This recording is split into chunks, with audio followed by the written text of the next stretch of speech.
இன்று சிறப்புரை ஆற்ற நம்மிடையே வருகை தந்திருப்பவர் திரு காந்தி சுப்பு ஆறுமுகம் அவர்கள்.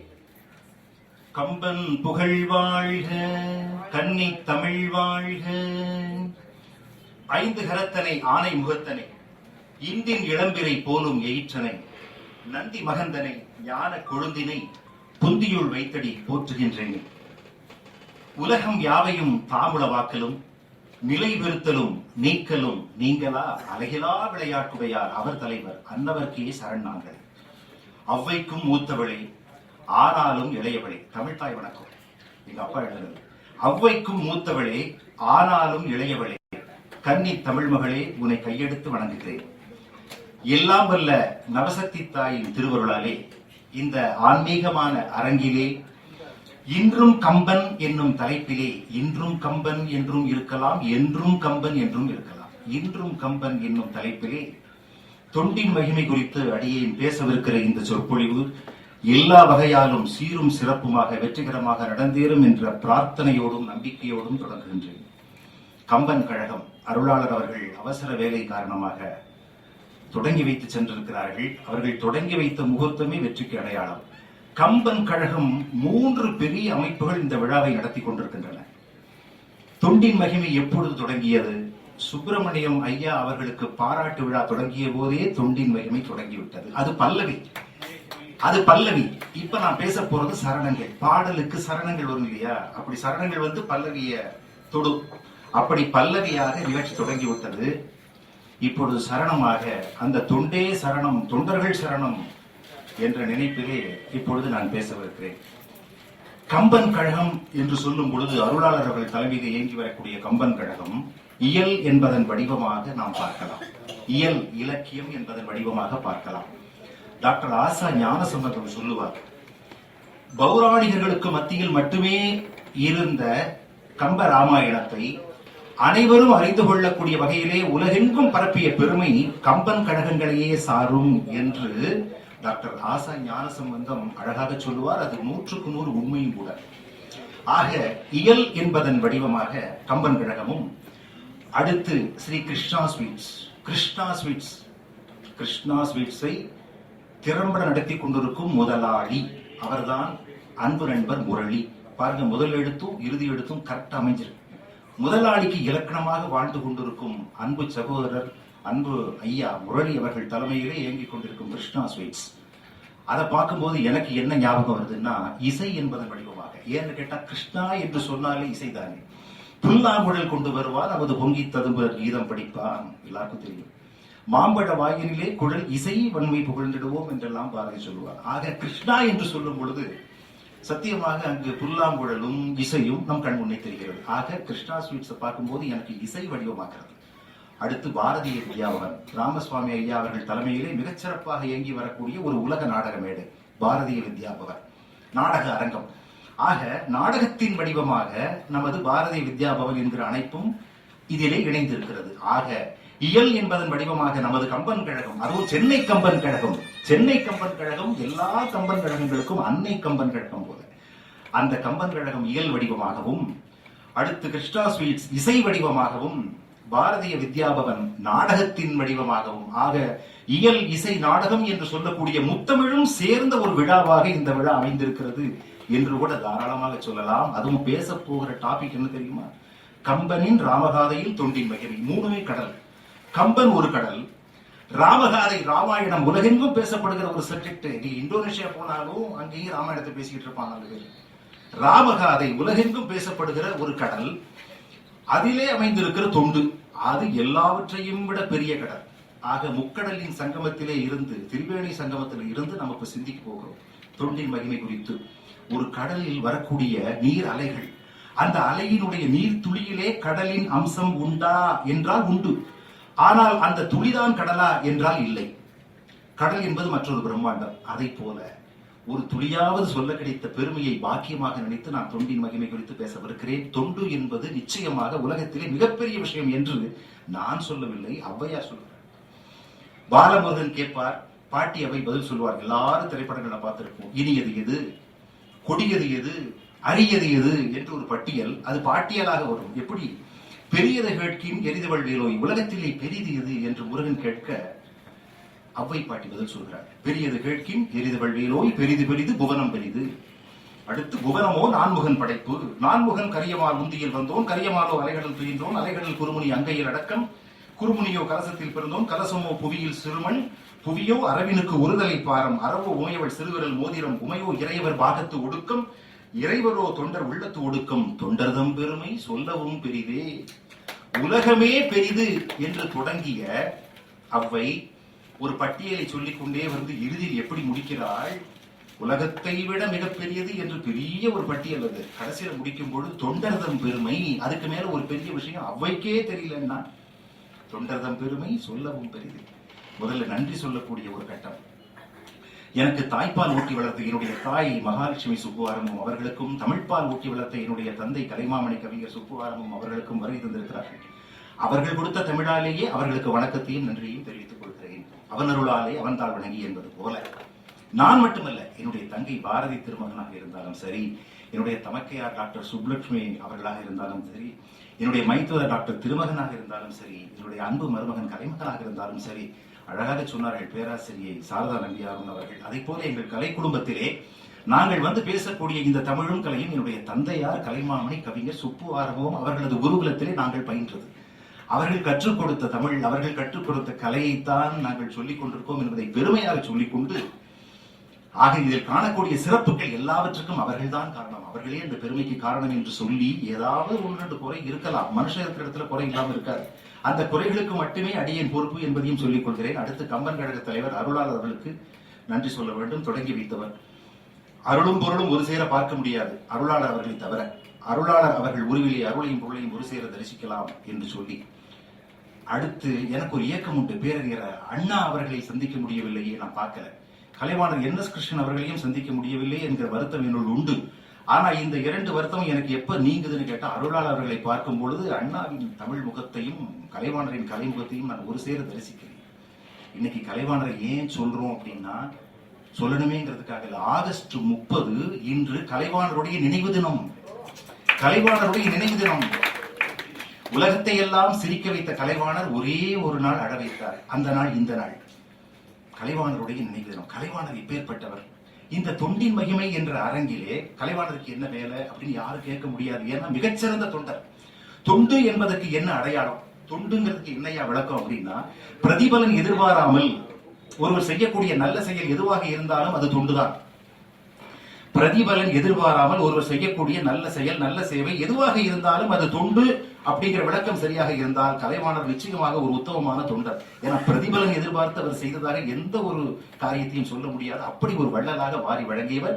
ஏழையின் சிரிப்பிலே இறைவனை நிஜமாக கண்டவர். கலைவாணர் ஒரு தொண்டர். அதனால்தான் இன்னைக்கு அவரை கண்டிப்பாக சொல்லும். அருளாளர்கள் இருந்து கேட்டா இன்னும் சந்தோஷப்படுவார்கள். அது என்னன்னு கேட்டா, கலைவாணர் எப்படி கொடுத்தார், எப்படி வாரி கொடுத்தார். ஏன்னா இன்னைக்கு அவருடைய நினைவு தினம் என்பதால் ஒரு ரெண்டு செய்திகளை தாராளமாக சொல்லலாம். எப்படின்னு கேட்டீங்கன்னா, கலைவாணரை பத்தி சொல்லும் பொழுது பொதுவா எல்லாரும் என்ன சொல்லுவாங்க, பொதுவா எல்லாரும் சொல்லக்கூடிய செய்தி கலைவாணரை பத்தி, பூஜாவை தூக்கி கொடுத்தார். இது எல்லாரும் சொல்லி இன்னொன்று டி.ஏ. மதுரம் கல்கி வந்து கேட்டார், காப்பியா டீயான்னு கேட்டார், டி.ஏ. மதுரம் அப்படின்னு சொன்னார். இது ஒரு எல்லாருக்கும் தெரிஞ்சு போன செய்தி. கலைவாணர் பணிமனையிலே என்னுடைய தந்தையார் கவிஞர் சுப்பு ஆறுமுகம் அவர்கள் 19 ஆண்டு காலம் வில்லிசை பாடல்கள் எழுதுவதற்கென்றே பிரத்யேகமாக அழைத்து வரப்பட்டு கலைவாணர் பாடிய காந்தி மகான் கதையிலிருந்து எல்லா வில்லிசை பாடல்களையும் எழுதி தந்த பெருமை என்னுடைய தந்தையாருக்கு உண்டு. ஆக பல பேர் அறியாத அபூர்வமான சில செய்திகளை அவர்கள் சொல்லி நான் கேட்டிருக்கிறேன். அதில் ஒன்று இரண்டு இப்பொழுது இந்த அறிவார்ந்த சபைகளை பகிர்ந்து கொள்ளலாம் என்று நினைக்கிறேன். கலைவாணர் ஒரு தொண்டர் என்ற காரணத்தால். கலைவாணர் இங்க இருந்து கார்ல போவார் குத்தாலத்துக்கு வருஷத்துக்கு ஒரு முறை அப்படி ரிலாக்ஸ் பண்றதுக்கு அங்க ஒரு பங்களா இருக்கு, அங்க போய் தங்கி கொஞ்சம் இளைப்பாறுவதற்காக. இங்கிருந்து கார்லயே குத்தாலத்துக்கு போகும் பொழுது எவ்வளவு களைப்பா இருக்கும். வழிகளை இந்த செங்கல்பட்டு, மதுராந்தகம், விழுப்புரம் அந்த மாதிரி இடங்கள்ல தங்கி போறது, இளைப்பாறுதல் மரத்தடியிலேயே.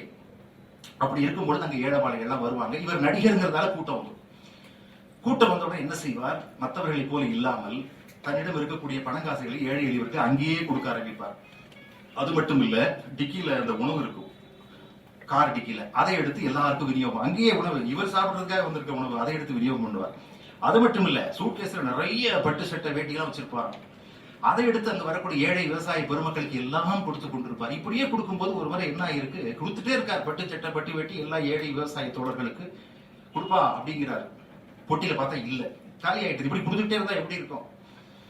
அப்ப அவர் அந்த உதவியாளர் சொல்றாரு, அண்ணே இல்லண்ணே எல்லாம் காலி ஆயிட்டு இருக்கிறார். ஒரு ஏழை விவசாயி அப்பதான் வந்து நிக்கிறார். கலைவாணர் ஏதாவது கொடுப்பார் அப்படிங்கிறத வேஷ்டி மட்டும் கட்டிருக்காரு, ஒன்னும் சட்டை இல்ல பாவம்.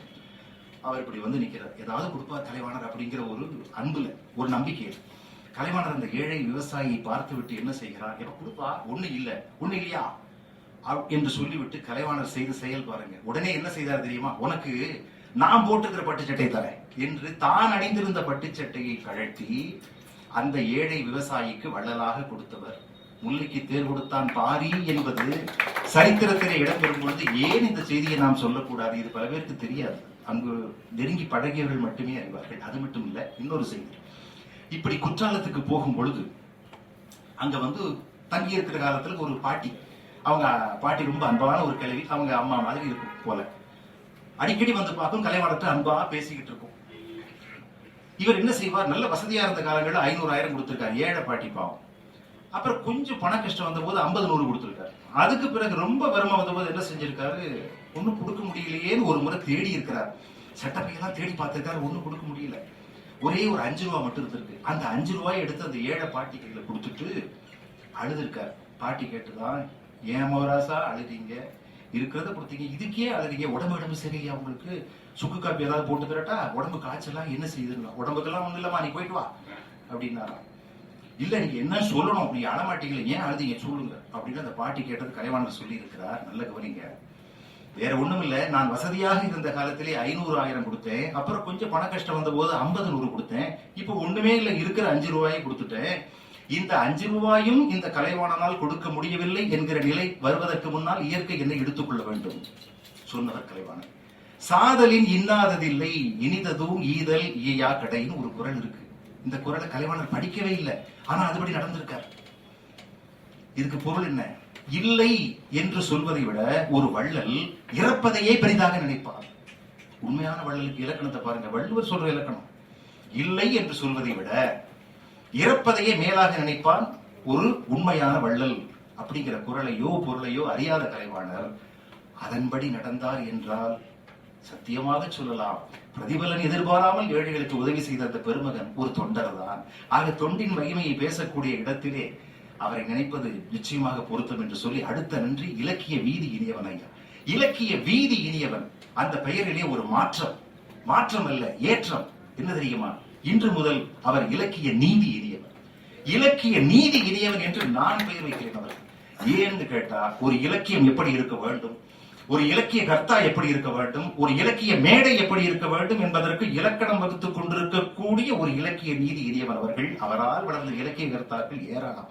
மலர்மகன் ஐயா போன்றவர்களை கேட்டால் சொல்வார்கள், பெரிய பட்டியலை கொடுப்பார்கள். பெரிய கவிஞர் படை, எழுத்தாளர் கூட்டம், சொற்பொழிவாளர்கள், இப்படி பல பேரை இலக்கிய துறையிலே வளர்த்துவிட்ட பெருமை உண்டு. ஆனால் வேறு மாதிரி அடக்கமா அவர் ஒதுக்கி இருப்பார்.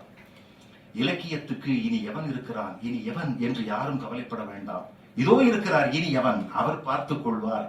இலக்கியம் அவர் கரங்களிலே பத்திரமாக இருக்கிறது, இலக்கியம் அவர் கரங்களிலே பத்திரமாக இருக்கிறது. நாம் அவரை பத்திரமாக பாதுகாத்துக் கொள்ள வேண்டும் என்ற என்னுடைய வேண்டுகோளையும் இங்கு தெரிவித்து, அவரது வலதுகரமாக இருக்கக்கூடிய அன்பு சகோதரர் வெங்கடாசலம் அவர்கள் LIC முகவராக இருப்பவர், அவருடைய அன்பு தான் என்னை இங்கே அழைத்து வந்தது. அவருக்கும் நன்றி சொல்ல வேண்டும். LICக்கென்று எடுத்தது ஒரு தனிப்பிறவி என்று அறிஞர் ஞானசுந்தரம் அவர்களோடு ஒரு திருமண விழாவிலே கலந்து கொண்டிருந்த போது வெங்கடாசலம் அவர்களை பற்றி பேச்சு வந்த போது நான் சொன்னேன், LICக்கென்று எடுத்தது ஒரு தனிப்பிறவி என்று சொன்னேன். அறிஞர் அவர்கள், ஞானசுந்தரம் அவர்களும் அது உண்மை என்று ரசித்தார்கள். அவர் தமிழ் கூறும் நல்லுலகத்துக்கே மிக வேண்டிய வெங்கடாசலம். அந்த LICக்கு அவர் இந்த விளக்கு இருக்கு பாத்தீங்களா, LICல ஒரு விளக்கு இருக்கும், 2 கை இருக்கும். நான் ஒரு ஆளை கேட்டேன், LIC விளக்கு இவ்வளத்தோட அர்த்தம் என்ன தெரியுமான்னு கேட்டேன். அவர் என்ன சொன்னார் தெரியுமா, என் வீட்டு வெளிச்சம் இன்னொருத்தருக்கு போக கூடாது. அப்படியா அப்படியா அப்படி இல்ல, எரிந்து கொண்டிருக்கக்கூடிய விளக்கை காற்று அணைத்து விடக் கூடாது என்பதற்காக 2 கரங்கள். அதுபோல அன்பு சகோதரர் வெங்கடாசலம் அவர்களது கரங்கள் பல குடும்ப விளக்குகளை பாதுகாத்துக் கொண்டிருக்கிறது என்று சொல்லி அவருக்கும் என்னுடைய மனமார்ந்த வணக்கத்தை நன்றிகளை தெரிவிக்கிறேன். அடுத்து அனைத்து கம்பன் கழக உள்ளங்களுக்கும் சத்தியமாக நான் நன்றி சொல்ல வேண்டும். பேராசிரியர் டாக்டர் சாரதா நம்பி ஆரூர் அவர்கள் மறைமலை அடிகளே வாழ்த்தியது போல, அவர்களே தொடங்கி வைத்தது போல ஒரு பெரிய மன நிறைவும் மகிழ்ச்சியும் இன்று அவர்கள் உரையிலே எனக்கு கிடைத்தது. சங்கத்தமிழும் சங்கீதமும் இவர்களை நம்பி இருப்பதால் தான், நல்ல கவனிங்க, சங்கத்தமிழும் சங்கீதமும் இவர்களை நம்பி இருப்பதால் தான் டாக்டர் சாரதா நம்பி ஆரூரன். இன்னொன்னு தெரியுமா, உங்களுக்கு எத்தனை பேருக்கு தெரியும் தெரியல, அவருக்கு இன்னொரு பெயர் உண்டு, லண்டன் எம்எஸ் ஒரு பெயர் உண்டு. லண்டனிலே அவர் பலகாலம் தங்கி இருந்தார்கள். அங்கு இசை கச்சேரிகள் செய்த பொழுது அங்கு லண்டன் வாழ் தமிழர்கள் அவர்களுக்கு கொடுத்த பட்டம் லண்டன் எம்எஸ் என்று. அதை நம்ம தெரிந்து கொள்ள வேண்டும். இன்னொன்னு பெரிய உரிமையோட சொல்றேன், மேடையில இப்போ பொதுவா நம்ம கழகத்திலும் இல்ல, பழகக்கூடிய இலக்கிய கூட்டங்கள் எல்லாரும் அக்கா அக்கான்னு கூப்பிடுவாங்க. நான் மேடை அலங்காரத்துக்காக அவர்களை அக்கா என்று அழைக்க வேண்டிய தேவையே இல்லை. நிஜமாகவே அவங்க எனக்கு அக்கா. எங்க அப்பா அவங்களுக்கு பெரியப்பா, அப்ப எனக்கு சகோதரி தான் அவங்க. அப்ப நான் அக்கான தாராள உரிமையோட கூப்பிடலாம். ஆக அவர்களது வருகைக்கும் அவர்கள் தொடங்கி வைத்த சிறப்புக்கும் என்னுடைய நன்றியும் வணக்கத்தையும் காணிக்கையாக்கிறேன். அடுத்து பேராசிரியர் டாக்டர் திருமகன் அவர்கள், எனது மைத்துனர், எனது தங்கை பாரதியுடைய கணவர். சக்கரவர்த்தி திருமகனை பத்தி பேச போறோம். இப்ப சகோதரர் திருமகனை பேசாம இருக்கலாம், கண்டிப்பா அவரை சொல்லித்தானே தொடங்கணும். என்னுடைய தந்தையாருடைய வில்லிசை வளர்ச்சியிலே கவிஞர் சுப்பு ஆறுமுகத்தின் பங்கு என்ற டாபிக் எடுத்து PhD முனைவர் பட்டம் வாங்கிய முதல்வர். இன்னொரு ரேர் காம்பினேஷன், அவரை பார்க்கும் போதெல்லாம் எனக்கு ஆச்சரியமா இருக்கும். கணிதமும் கலையும் ஒன்று சேராது. கணிதமும் கலையும், எனக்கு தெரிஞ்ச வரையில சொல்றேன், கலை என்பதில் கணக்கு உண்டு. ஆமா, கலை என்பதில் கணக்கு உண்டு. ராகம், தாளம், இப்ப கூட நம்ம ஹியூமருக்கு என்ன சொல்றோம், பெரிய காமெடி எல்லாம் டைமிங் தெரிஞ்சவங்கன்னு சொல்றோம். கலை என்பதிலே கணக்கு உண்டு. ஆனா கணக்கிலே கலை உண்டா என்றால் சந்தேகம்தான். ஆனால் இவர் கணிதமும் கலையும் ஒன்று சேர்ந்த ஒரு ரேர் காம்பினேஷன், அப்படி ஒரு ரேர் பிளெண்ட் அவர். அதை உண்மையிலே அவருடைய வருகைக்கும் என்னுடைய சிறப்பான வரவேற்பை நன்றியும் சொல்லிக் கொள்கிறேன். அடுத்து டாக்டர் வாசுகி கண்ணப்பன் அவர்கள் சொல்லியே ஆகணும். தமிழ் தாய்க்கு ரொம்ப நாளா ஒரு ஆசை, என்ன தெரியுமா, வள்ளுவர் ஐயாவை மட்டுமே கவிஞர் என்று சொல்லுகிறது இந்த உலகம். வாசுகி அம்மா அப்படியே பக்கத்திலே இருந்ததாக சொல்கிறார்களே, அவர்களுக்கு ஒரு கவிஞர் என்ற பட்டம் வரக்கூடாதா அப்படின்னு சொல்லி தமிழ்தாய் படைத்த ஒரு பிறகுதான் டாக்டர் வாசுகி கண்ணப்பன் அவர்கள். மிகச்சிறந்த கவிதாயினி, இசையமைத்து பாடக்கூடிய திறமை உள்ளவர்கள். டாக்டர் கண்ணப்பன் ஐயா வாழ்ந்த காலத்தில் நான் வீட்டுக்கு போயிருக்கிறேன். அங்கே அருமையான 2 வாசகங்கள் இருக்கும், எனக்கு இன்னும் ஞாபகம் இருக்கு. என்ன தெரியுமா, முப்பத்திருவல் முனைவேல் காக்க, பேசிய வாய்தனை பெருவேல் காக்க. இந்த கந்த சிருஷ்டி கவசம் தான் வீட்டுக்குள்ள போனதுமே அந்த வரிகள் நான் பார்த்திருக்கேன், பலமுறை பார்த்திருக்கிறேன். அப்படி ஒரு பத்திமா. அதை போலவே புதுகை தர்மராசன் அவர்கள், ராமனே ஒரு தர்மராசன் தானே, தர்மத்தை காப்பதற்காக எடுத்த அவதாரம் தானே ராமன். பெரிய கல்வியாளர் மட்டுமல்ல, புதுகை தென்றல் என்கிற அருமையான ஒரு பத்திரிகை நடத்தி கொண்டிருக்கிறார். அதன் பத்திரிகை வரும், மைத்துனர் வீட்டுக்கு தான் வரும். அதை வாங்கி நாங்க படிச்சுட்டு தான் மைத்துனருக்கே கொடுப்போம். புதுகை தென்றல் அப்படிங்கிறது எனக்கு எப்படி கண்ணில் தெரியும் தெரியுமா, பொதிகை தென்றல்னு தெரியும். பொதிகை தென்றல், ஏன்னா கண்ணதாசன் பாடுவார், பொதிகை மலை உச்சியிலே புறப்படும் தென்றல், அருமையான ஒரு பாட்டு. பாரதிதாசன் ஒரு பாட்டு பாடியிருக்காரு, என்ன, பொதிகை மலை விட்டு எழுதுன்னு ஒரு பெரிய பாட்டு எல்லாருக்கும் தெரியும். அது மட்டுமா, இங்க பெரிய அறிஞர் திருச்சபையே வந்திருக்கிறது. அறிஞர் பழனியப்பர். இன்னைக்கு கம்பனுக்கு அத்தாரிட்டினா அங்கதான் போகணும், அம்பத்தூர் போகணும். அத்தாரிட்டி வேணும்னா அம்பத்தூர் போகணும். அறிஞர் பழனியப்பன் அவர்கள் வந்திருக்கிறார்கள். அறிஞர் ஞானசுந்தரம் அவர்கள் வந்திருக்கிறார்கள். ஒரு முறை ராணி சீதை ஹால்ல எங்கேயோ அவர்கள் பேச்சு கேட்ட பொழுது அறிஞர் இஸ்மாயில், நீதிபதி இஸ்மாயில் அவர்களுக்கும் இவர்களுக்கும் உள்ள அன்பு, உறவு, நட்பு, பாசம் எத்தகையது அப்படிங்கறத ஒரு செய்தியாக, ஒரு சம்பவமாக சொன்னார்கள். கேட்டு அப்படியே மெய் சிலிர்த்து போய்விட்டேன். இஸ்மாயில் அவர்களே உண்மையிலே இந்த அவைக்கு வந்து என்னை வாழ்த்தினால் என்ன சந்தோஷப்படுவனோ, என்ன மகிழ்ச்சி அடைவனோ அதை பெறுகிறேன் ஞானசுந்தரம் அவர்கள் வருகையிலே. அடுத்து எனக்கு மிகவும் வேண்டிய நண்பராக பதிவாளர் மணி அவர்கள் வந்திருக்கிறார். ரேமண்ட்ஸ் விளம்பரத்தை பாத்தீங்கன்னா அதுல ஒண்ணு போடுவோம், த கம்ப்ளீட் மேன் போட்டிருப்போம். அதுல அதே மாதிரி ஒரு நிறைவான மனிதர் பதிவாளர் மணி அவர்கள். அது மட்டுமல்ல, அவர்கள் குடும்பம் சிவனரி குடும்பம். அதை போலவே ஆப்டிகல்ஸ் அரசர் என்று போற்றத்தகுந்த வகையிலே விளங்கக்கூடிய மாஸ் சண்முகம் தொழிலதிபர் வந்திருக்கிறார். உபயம் செய்ய ஓடி வருபவர். அவர் என்ன கேட்பார் தெரியுமா, அவர் பெரிய தொழிலதிபர், எல்லா தொழிலதிபரும் அப்படி கேட்கறது இல்ல. உங்களுக்கு என்ன உபயம் செய்ய வேண்டும் சொல்லுங்கள், ஓடி வருகிறேன் அப்படின்னு சொல்லுவார். அதே போலவே கவிஞர் மலர்மகன் போன்ற பெரியவர்கள், தமிழ் கூறும் நல்லுலகம் வந்திருக்கிறது. அனைவருக்கும் என்னுடைய பணிவன்பர்கள் இந்த வணக்கம், வரவேற்பு, நன்றியை சொல்கிறேன். சுந்தரம்பிள்ளை ஐயா அவர்கள் வந்திருக்கிறார். அவருக்கு பேரே சிவனரி தொண்டர் அப்படிங்கிற பட்டம் உண்டு. திருத்தொண்ட தொகை பாடிய சுந்தரமூர்த்தி சுவாமிகள் தில்லைவாழந்தனதும் அடியாக்கும் அடியே என்றெல்லாம் சொல்லுவார். அதை போல ஒரு பாட்டு பாடலாம். இப்போ கிடைச்சிருக்கிற நேரத்துக்குள்ள பழமொழி பாலன் அவர்கள் வந்திருக்கிறார். எல்லா தமிழ் உள்ளங்களுக்கும் என்னுடைய வரவேற்பையும் வணக்கத்தையும் நன்றியதையும் சொல்லி, கிடைச்சிருக்கிற நேரத்துக்குள்ள தொண்டின் மகிமையை சுருக்கி சொல்ல வேண்டும். குரலுக்கு பெருமையை சுருக்கி சொன்னதுதான். பெர்னாஷாக்ட ஒரு டாபிக் கொடுத்து பேச சொன்னாங்க. அவர் சொன்னார், இந்த டாபிக்கை பத்தி 3 மணி நேரம் நான் பேச வேண்டும் என்றால் இப்பொழுதே வருகிறேன். 3 நிமிடம் பேச வேண்டும் என்றால் எனக்கு 2 நாள் டைம் கொடுங்க, நான் ரெடி பண்ணிட்டு வரேன். 3 நிமிடம் பேசுவதற்கு உழைப்பு தேவை. 60களிலே ரேடியோ ஸ்டேஷனுக்கு காந்தி கதை சொன்ன போது எங்க அப்பா ஒரு சம்பவத்தை சொல்லுவாங்க. ஒரு சின்ன குழந்தை சொல்லிச்சா, 1 வருஷம் சொல்ல போறோம் காந்தி மகான் கதை என்று சொன்ன உடனே அந்த குழந்தை சொல்லியது, 1 வருஷம் எதுக்கு மகாத்மா காந்தி கதையை 1 நிமிஷத்தில் சொல்கிறேன். அந்த வேகத்தில் நம்ம போகணும், அதுக்காக சொல்றேன். போர்வந்தர்ல பிறந்து 6ஆம் பள்ளிக்கூடத்தில் படிச்சு லண்டனுக்கு போயிட்டு வந்து இந்தியாவில் வேலை கிடைக்கலன்னு சவுத் ஆப்பிரிக்கா போயிட்டு வந்து சுதந்திரத்தை வாங்கி வந்து சுட்டுக் கொல்லப்பட்டு காலமாகி விட்டார். மேதை ஐன்ஸ்டீன் வியந்த வாழ்க்கை. விஞ்ஞானி ஐன்ஸ்டீன் சொல்கிறான், இப்படி ஒரு மகாத்மா வாழ்ந்தார் என்பதை வருங்கால உலகம் நம்பாது என்று விஞ்ஞானிகள் வியந்த ஒரு விஸ்வரூபம். அதை அந்த குழந்தை ஒரு நிமிஷத்துல ஒரு மூச்சல் சொல்லிச்சுன்னா அந்த வேகம் சுவாமி மலை போல நாமும் படிக்க வேண்டும். ஒரு ஜமீன்தார் கிட்ட பாடி பரிசில் பெறுவதுன்னு சொல்லுவாங்கல்ல, அப்படி ஒரு புலவர் வந்து கேட்டா, ஐயா உங்க ஜமீன்தார் 30 நாள் ராமாயணம் கேட்பாரா? 30 நாள் ஜமீன்தார் ராமாயணம் கேட்பாரா? அதெல்லாம் முடியாதுங்க. சரி, ஒரு 10 நாள் முடியாது, 3 நாள் முடியாது, 1 நாள் அதுவும் முடியாது. சரி, உங்க ஜமீன்தார் எவ்வளவு நேரம் தான் கேட்பாருன்னா, ஒரு எலுமிச்சம்பழத்தை அப்படி கையில் வச்சு தூக்கி விடுவோம், அது மேல போய்கிட்டு வர்றதுக்குள்ள ராமாயணம் சொல்லணும், முடியுமா அப்படின்னு புலவர்கிட்ட கேட்டாங்க. புலவர் சொன்னாராம், பாரதமும் சேர்த்து சொல்றேன். பாரதமும் சேர்த்து சொல்றா, எப்படி முடியுமா? முடியும். ஜமீன்தார் வந்து உட்கார்ந்தார், படை பரிவாரங்கள் எல்லாம் வந்து உட்கார்ந்தது, எலுமிச்சம்பழத்தை படி வச்சு தூக்கி போட்டாங்க. எலுமிச்சம்பழம் மேல போய்கிட்டு வர்றதுக்குள்ள புலவர் என்ன சொல்லி முடிச்சார்? பட்டானே ராவணன் அப்படின்னு முடிச்சார். அவர் சொல்லி முடிச்சிட்டாரு, எலுமிச்சம்பழம் லேட்டா விழுந்தது. எப்படி கதை சொல்லி முடிச்சீன்னு கேட்டாங்க. உடனே புலவர் சொன்னாரா, பட்டானே ராவணன் என்று சொன்னாங்க என்ன பொருள் தெரியுமா? ஏகபத்தினி விரத தன்மையை நிலைநிறுத்துவதற்காக எடுத்த அவதாரம் ராமாவதாரம். அந்த ஏகபத்தினி விரத தன்மையை மீறிய ராவணன் பட்டு முடிந்ததும் ராமாயணம் முடிந்தது. பட்டானே ராவணன் என்பதை அராவணன் என்றும் கொள்ளலாம். அரங்கநாதன் சொல்ற மாதிரி அப்படி அரவு என்று கொண்டால் அரவு கொடியை கொண்ட துரியோதனன் பட்டு முடிந்ததும் மகாபாரதம் முடிந்தது. ராவணன் முடிந்தான் என்றால் ராமாயணம் முடிந்தது. அராவணன் முடிந்தான் என்று கொண்டால் பாரதம் முடிந்தது. உங்க ஊர் எலுமிச்சம்பழம் ஏன் லேட்டாய் விழுந்தது அப்படின்னு கேட்டார். எதுக்காக இதை சொல்றேன்னா, அந்த வேகத்தில் செல்ல வேண்டும். துண்டு அப்படின்னா என்ன முதல்லயே சொன்னேன், பிற அதாவது பிரதிபலன் எதிர்பாராமல் செய்யக்கூடிய ஒரு நல்ல செயல்.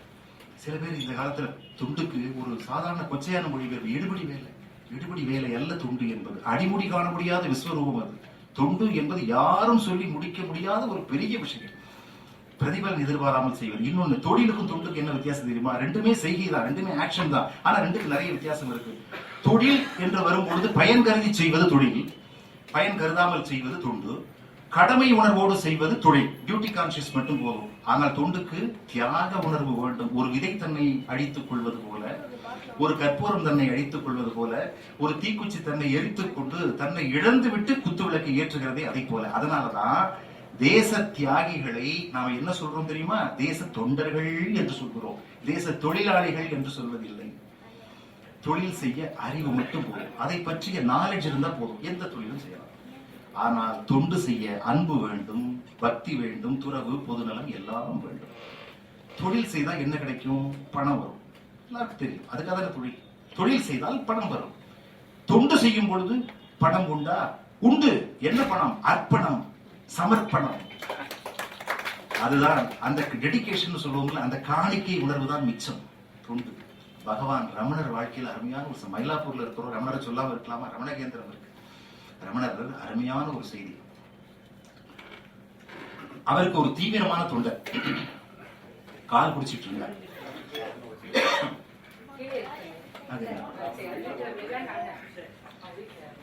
ஒரு தீவிரமான தொண்டர் ரமணருக்கு கால் பிடிச்சுக்கிட்டு இருந்தாராம். ரொம்ப நேரமா கால் பிடிக்கிறார். பகவான் ரமணர் பார்த்தா,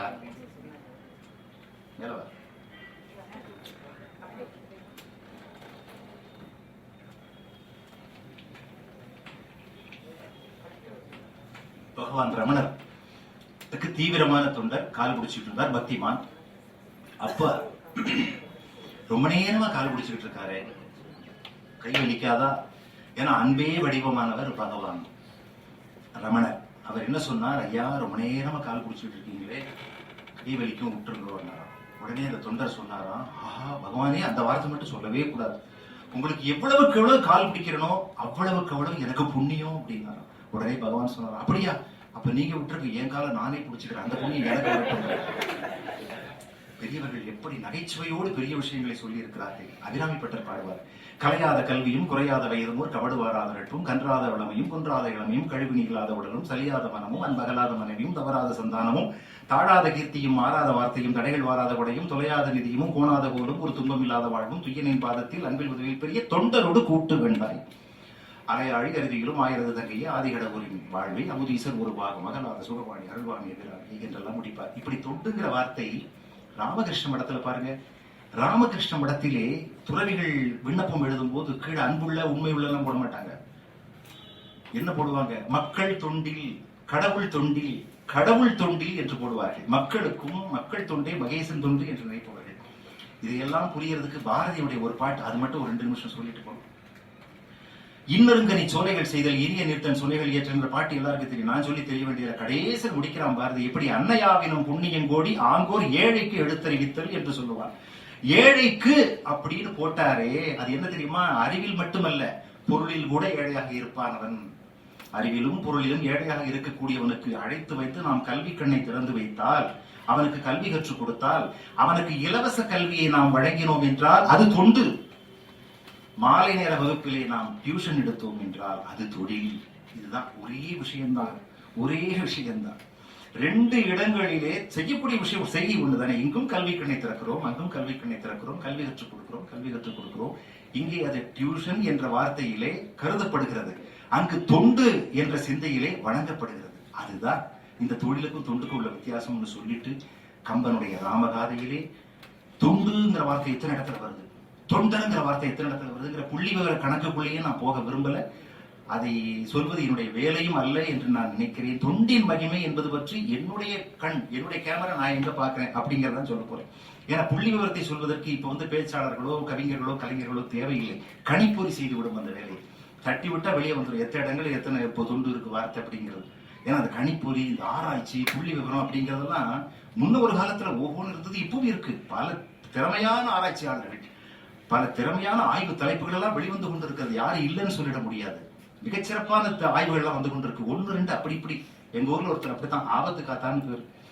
அவர் தமிழ் படிச்சவர் தான். ஆராய்ச்சி செய்யணும்னு ஆசை. ஒவ்வொரு வீட்டுக்கா போவார், நண்பர்கள் வீட்டுக்கெல்லாம் போய் புத்தகம் வாங்குவார். புத்தகத்தை வாங்கிட்டா படிச்சா திரும்ப கொடுக்கணும், திரும்ப கொடுக்க மாட்டார். அப்படி ஒரு கெட்ட பழக்கம். எல்லார்கிட்டையும் புத்தகத்தை வாங்கி வாங்கி வாங்கி வாங்கி வீட்டுக்குள்ள பாத்தீங்கன்னா ஒரு நூலகத்தையே உருவாக்கிட்டார். யாருக்கும் திரும்ப கொடுக்காம. இப்படி அவர் வெளியே கொடுத்திருப்பார். அவ்வளவு ஆயிரக்கணக்கான புத்தகங்கள். நான் ஒரு 5-6 வருஷம் கழிச்சு அவரை பார்த்து கேட்டேன், ஐயா மிஸ்டர் ஆபத்து, அவர் பேர் ஆபத்துக்காகத்தான், சுருக்கி ஆபத்துன்னு கூப்பிடுவோம். அவர் ஒன்றும் தப்பா நினைக்க மாட்டார். என்ன இப்ப இத்தனை புத்தகங்கள் வாங்கி வச்சிருக்கீங்களே, ஆயிரக்கணக்கில் புத்தகங்கள் வாங்கி வச்சிருக்கீங்களே, உங்க ஆராய்ச்சி எப்படி இருக்கு அப்படின்னு. அதை எங்க கேட்கறீங்க? ஆராய்ச்சிக்கு தலைப்பே கிடைக்கல. என்னையா நீங்க புத்தகங்களுக்கு மத்தியிலே உட்கார்ந்து இருக்கிறீங்க, 10,000 புத்தகத்துக்கு மேல இருக்கு, உங்களுக்கு யாருக்கும் திரும்பி கொடுக்காமலே இப்படி வாங்கி வளர்த்துட்டீங்க, இந்த தலைப்பு கிடைக்கலங்கிறீங்களே, என்னால நம்ப முடியலன்னு. இல்லங்க, நிஜமாவே நான் செய்யற தலைப்பு யாருமே செய்யக்கூடாதுங்க. அப்படி ஒரு புதுமையான தலைப்பா இருக்கணும், புரட்சியான தலைப்பா இருக்கணும், நான் மட்டும்தான் செய்ய முடியும், அப்படி இருக்கணும் ஒரு தலைப்புங்கிற. நான் சொன்னேன், அவ்வளவுதானே. இத்தனை புத்தகம் சேர்த்துட்டு உங்களுக்கு ஒரு தலைப்பு கிடைக்காம போகும் ஐயா. நான் சொல்றேன் உங்களுக்கு தலைப்பு. ஆபத்து காத்தான் அவர்களை இப்படி தலைப்பு வைங்க. ஆபத்து காத்தான் அவர்களின் நூலகம் தோற்றமும் வளர்ச்சியும் அப்படின்னு வைங்க. பிரமாதமா இருக்கும். ஓஹோன்னு அவரும் கூட சேர்ந்து சிரிக்கிறார். ஏன் இதை சொல்றேன்னா, இப்படி எல்லாம் காலங்கள் ஒரு சில இடங்கள்ல இருக்கு. ஆனால் மிக போற்றத்தகுந்த ஆராய்ச்சிகளும் ஆய்வு நூல்களும் ஆராய்ச்சியாளர்களும் வந்து கொண்டுதான் இருக்கிறார்கள். ஆக அந்த ஆய்வு மேடையாக இதை மாற்ற நான் விரும்பவில்லை. என்னுடைய கண்ணிலே நான் கண்டது என்ன ஏன்னு எடுத்தது, நான் அம்மா அழகா சொன்னாங்க, ராமகாதை 100 என்ற தலைப்பிலே 100 பாடல்களில், பட்டாணி ராவணன் வேகத்துல 100 பாடல்களில் நான் ராமாயணத்தை என்னால் முடிந்தளவு எழுதியிருக்கிறேன். அதுல கம்பனுடைய கவிதை பொறி எப்படி இருக்கிறது. கணிப்பொறி வேலையை நம்ம செய்ய வேண்டாம், கவிதை பொறி வேலையை செய்வோம். எடுத்தது கண்டனர் இற்றது கேட்டார் என்று கம்பன் பாடுவார். வில் உடைஞ்ச கதை. எடுத்தது கண்டனர் இற்றது கேட்டார் என்று சொல்லுவார். என் கவிதை அந்த இடத்துல நான் எப்படி எழுதுனேன், அதாவது வில் உடைத்த காட்சிக்கு என்னுடைய கவிதை என்னங்கிறத இந்த அறிவார்ந்த சபையிலே சொன்னால் உங்கள் வாழ்த்து கிடைக்கும். அதுக்காக சொல்றேன். விதியையே உடைக்கும் ராமன் வில்லினை உடைக்க எந்த கதியிலும் கலங்கவில்லை, கையினால் எடுத்தான் ஓசை எதிரொலி கேட்க, வில்லே இற்றது இரண்டாய் போக, புதியதோர் வானவில்லை பூத்தது விதலி வானில். இங்கே வில் உடைந்தது, அங்கு வானவில் தோன்றியது என்று. வானவில் வந்தா நிச்சயமா நல்ல செயல் நடக்கும் சொல்லுவாங்களே. சீதா கல்யாணம் நடக்க போவதற்கு ஒரு அறிகுறியாக கம்பனுடைய கவிதை பொறி. இன்னொன்று, கம்பனுடைய கவிதை பொறி நரைத்த முடி காதுக்குள்ளே வந்து செய்தியை சொல்லியது. எல்லாருக்கும் தெரியும், தசரதா வயசாயிட்டது, இளைய தலைமுறையிடம் பதவியை கொடுத்து விடு, பிடிவாதம் பண்ணாத என்று தசரதனுக்கு நரைத்த முடி சொல்வதாக கம்பன் கதையை நகர்த்துவார். நரைத்த முடி கூட கதையை நகர்த்தியது. நரைச்ச முடி பாருங்க, அது ஒரு கேரக்டர், ஒரு கதை மாந்தராக பேசுகிறது. நரைச்ச முடின்னு சொல்றது எனக்கு ஒரு ஞாபகம். எங்க நண்பர் வீட்டுல ஒரு பையன் வந்து காலங்காத்தால், அப்பா 7 மணிக்கு சேவ் பண்ணிட்டு இருக்காரு, கேட்டான் சந்தேகம். அப்பா எனக்கு ஒரு சந்தேகம். என்னடா சந்தேகம், பாடத்திலையா கணக்குலையா இங்கிலீஷ்லையா? அதெல்லாம் ஒண்ணும் இல்ல, உங்க தலையில. என்னடா தலையில? தலைமுடி ஒரே ஒரு முடி தலைமுடி இந்த காது பக்கம் நரைச்சிருக்கு, ஏன் பாருன்னு கேட்டான். அவர் சொன்னார், வேற ஒண்ணும் இல்ல, பிள்ளைகள் ஒரு குற்றம் செஞ்சா அப்பாவுக்கு ஒரு தலைமுடி நரைக்கும், போடா இனிமே இந்த பையன் அப்படி சந்தேகமே கேட்கக்கூடாதுங்கிறதுக்காக ஒரு போட போட்டார். உடனே அந்த பையன் சொன்னா, அப்படியாப்பா பிள்ளைகள் ஒரு குற்றம் செய்தால் அப்பாவுக்கு தலைமுடி நரைக்குமோ, ஒரு தலைமுடி நரைக்குமோ? இப்பதான்ப்பா எனக்கு விஷயமே தெரியுது. நம்ம வீட்டுல தாத்தாவுக்கு தலைமுடி பூரா ஏன் நரைச்சிருக்கு எனக்கு இப்பதாப்பா. இப்படி இருக்கு பார்த்தீங்களா? இப்படி இருக்கிறது. தொண்டின் மகிமை என் தலைப்பிலே நாம் செல்வோம். ராமன் கதாநாயகன்.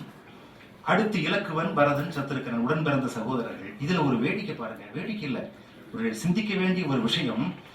ராமன் கதாநாயகன், அவனுக்கு பிறந்த சகோதரர்கள் தம்பிமார்கள் இலக்குவன், பரதன், சத்ருக்கனன் 3 சகோதரர்களும் ராமனுக்கு தொண்டு செய்து தொண்டர்களானார்கள் இல்லையா?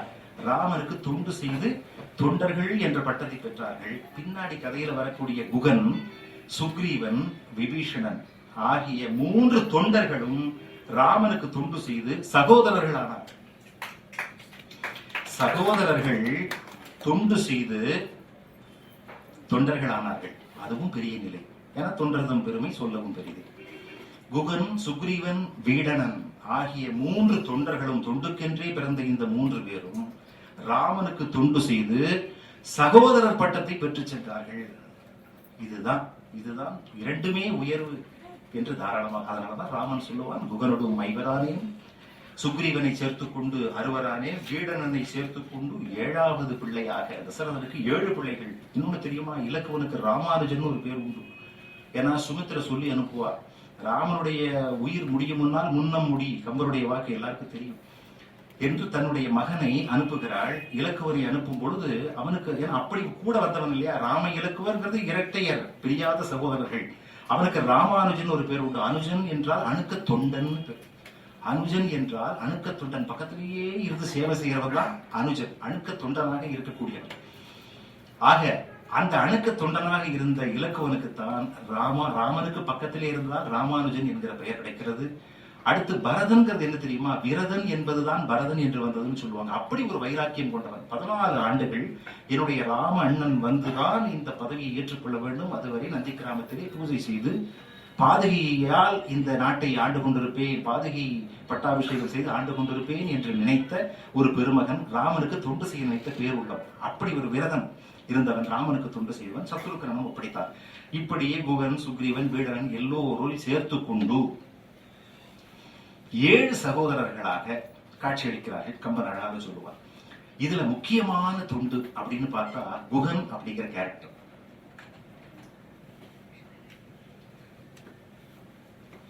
குகன் என்கிற ஒரு கதாபாத்திரம்.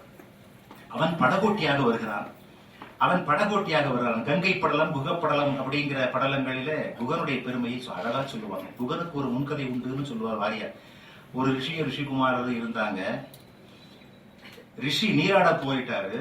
அப்ப ரிஷிகுமாரன் தனியா இருந்து பூஜை பண்ணிட்டு இருந்தாரு. ஒரு அரசர் ஓடி வந்தார். ஒரு முனிவனை கொண்டுட்டே ஏதாவது பாவ பரிகாரம் கிடைக்குமான்னு கேட்டாரு. அப்ப ரிஷிகுமாரர் சொன்னாராம், அரசே, முருகா முருகாங்கிற மந்திரத்தை 3 முறை சொல்லுங்கள். முருகா என்றதும் உருகாதாமனம் மோகன குஞ்சரி மணவாளா, உருகாதா மனம் உருகாதா. அப்படிதான் என்னுடைய தந்தையார் பாடிக்கிட்டு இருப்பார் அடிக்கடி. ஆக இந்த தந்தை சொல்மிக்க மந்திரம் இல்லை, அதனால முருகா அப்படிங்கிற மந்திரத்தை சொல்லுங்கோ அப்படின்னு அரசகுமாரர் அந்த ரிஷிகுமாரர் அரசருக்கு சொல்லி அனுப்பிட்டார். அரசரும் நல்ல மந்திரம் கிடைச்சது, முருகா முருகா அப்படிங்கிற மந்திரம் சொல்லிட்டு ஊருக்குள்ள போயிட்டார். நீராட போயிருந்த ரிஷி திரும்ப வந்தார். நடந்ததை கேட்டார், சத்தம் போட்டார். என்ன வார்த்தையடா சொன்னா, எப்படி இந்த வார்த்தையை சொல்லலாம்? அப்படி முருகாங்கிற மந்திரத்தை 3 முறை சொன்னால் செய்த பாவம் பரிகாரமாகி விடுமா? அது எப்பேற்பட்ட சக்தி உள்ள மந்திரம் தெரியுமா? ஒரு முறை சொன்னாலே போதுமே, செய்த பாவம் பரிகாரமாகி விடுமே அப்படின்னு சொல்லி, நீ வேட்டுவனாக பிறக்க கடவுது அப்படின்னு சொல்லிட்டதும் அந்த ரிஷிகுமாரர் துடிச்சார். ஐயோ, நான் நல்ல விஷயத்த சொன்னதுக்கே இப்படியா, உனக்கு ராம தரிசனமும் கிடைக்கும் என்கிற ஒரு நல்ல செய்தியை சொன்னான். அந்த வேட்டுவன் தான் குகனாக பிறந்தான். முருகா என்று சொன்ன காரணத்தால் அவனுக்கு ராம தரிசனம் கிடைக்கிறது என்று வாரியார் சாமி அழகான ஒரு கதை சொல்லுவார். வாரியார் மறக்கக்கூடாது. உலகமெங்கும் ராமாயணத்தை பரப்பிய ஒரு பெருமகன், தமிழ் மகன், கண்டிப்பா சொல்லணும். அந்த குகனை சந்திக்கிறார்கள். ராமனும் சீதையும் இலக்குவரும் 3 சந்திக்கிறார்கள். அவன் அவங்கிட்ட இருக்கிறதான கொடுப்பான். மீனும் தேனும் கொடுத்தான். மீனும் தேனும் கொடுக்கிறான் பசியாறுவதற்கு. உண்டதற்கு சமம் அப்படின்னு அங்கு ஏற்றுக்கொண்டதாக கம்பர் வாக்கு. அதுல ஒரு பெரிய வேடிக்கை, பிறவி பெருங்கடலை கடக்க உதவுவான் ராமன் இல்லையா? பிறவி பெருங்கடல் நீந்தவர் நீந்தார் இறைவனடி சேராதார் வள்ளுவர்.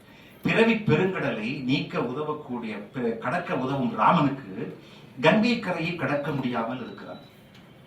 கங்கை கரை எப்படி கடப்பது? அந்த நேரத்தில் படகோட்டி குகன் படகை கொண்டு வருகிறான்.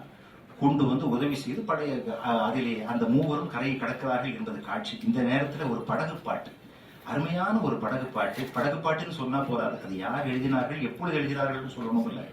என்னுடைய தந்தையார் கவிஞர் சுப்பு ஆறுமுகம் அவர்கள் ராமாயண வில்லிசை என்று 10 நாள் நாங்கள் நடத்தக்கூடிய ஒரு வில்லிசை, அது நூலாகவும் வெளிவந்திருக்கு. அதிலே இந்த படகோட்டி குகன் பாடிக்கொண்டு செல்வதாக அருமையான ஒரு பாடல். அந்த பாடலை ராமானந்த சாகர் ஒரு முறை கேட்ட பொழுது ஒரு கட்டுரை எழுதியிருக்கிறார்.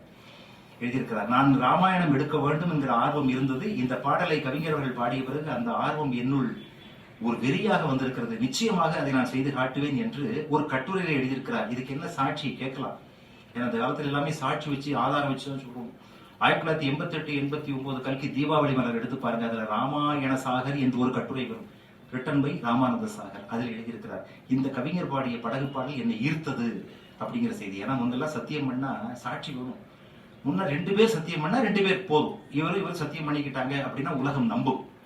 ஆனா இப்ப என்ன கேட்பாங்க தெரியுமா? 2 பேர் சத்தியம் பண்ணிக்கிட்டதுக்கு என்ன சாட்சி அப்படின்னு கேட்பாங்க. அப்படி காலம். அதனால சொல்றேன், அந்த கல்கி மலரை பார்த்தீர்கள் என்றால் இந்த உண்மை தெரியும். அந்த பாடல் எந்த பாடல்? ராமானந்த சாகரை கவர்ந்த பாடல். என்ன பாடல் தெரியுமா? குகன் பாடுகிறான், இயற்கையோடு ஒட்டி பாடுகிறான். ஆனால் அது ராமனுடைய வாழ்க்கைக்கும் பொருத்தமாக வருகிறது. அதான் அதுல வேடிக்கை. அவனுக்கு தெரியாது ராமனுடைய முன்கதை என்னன்னு.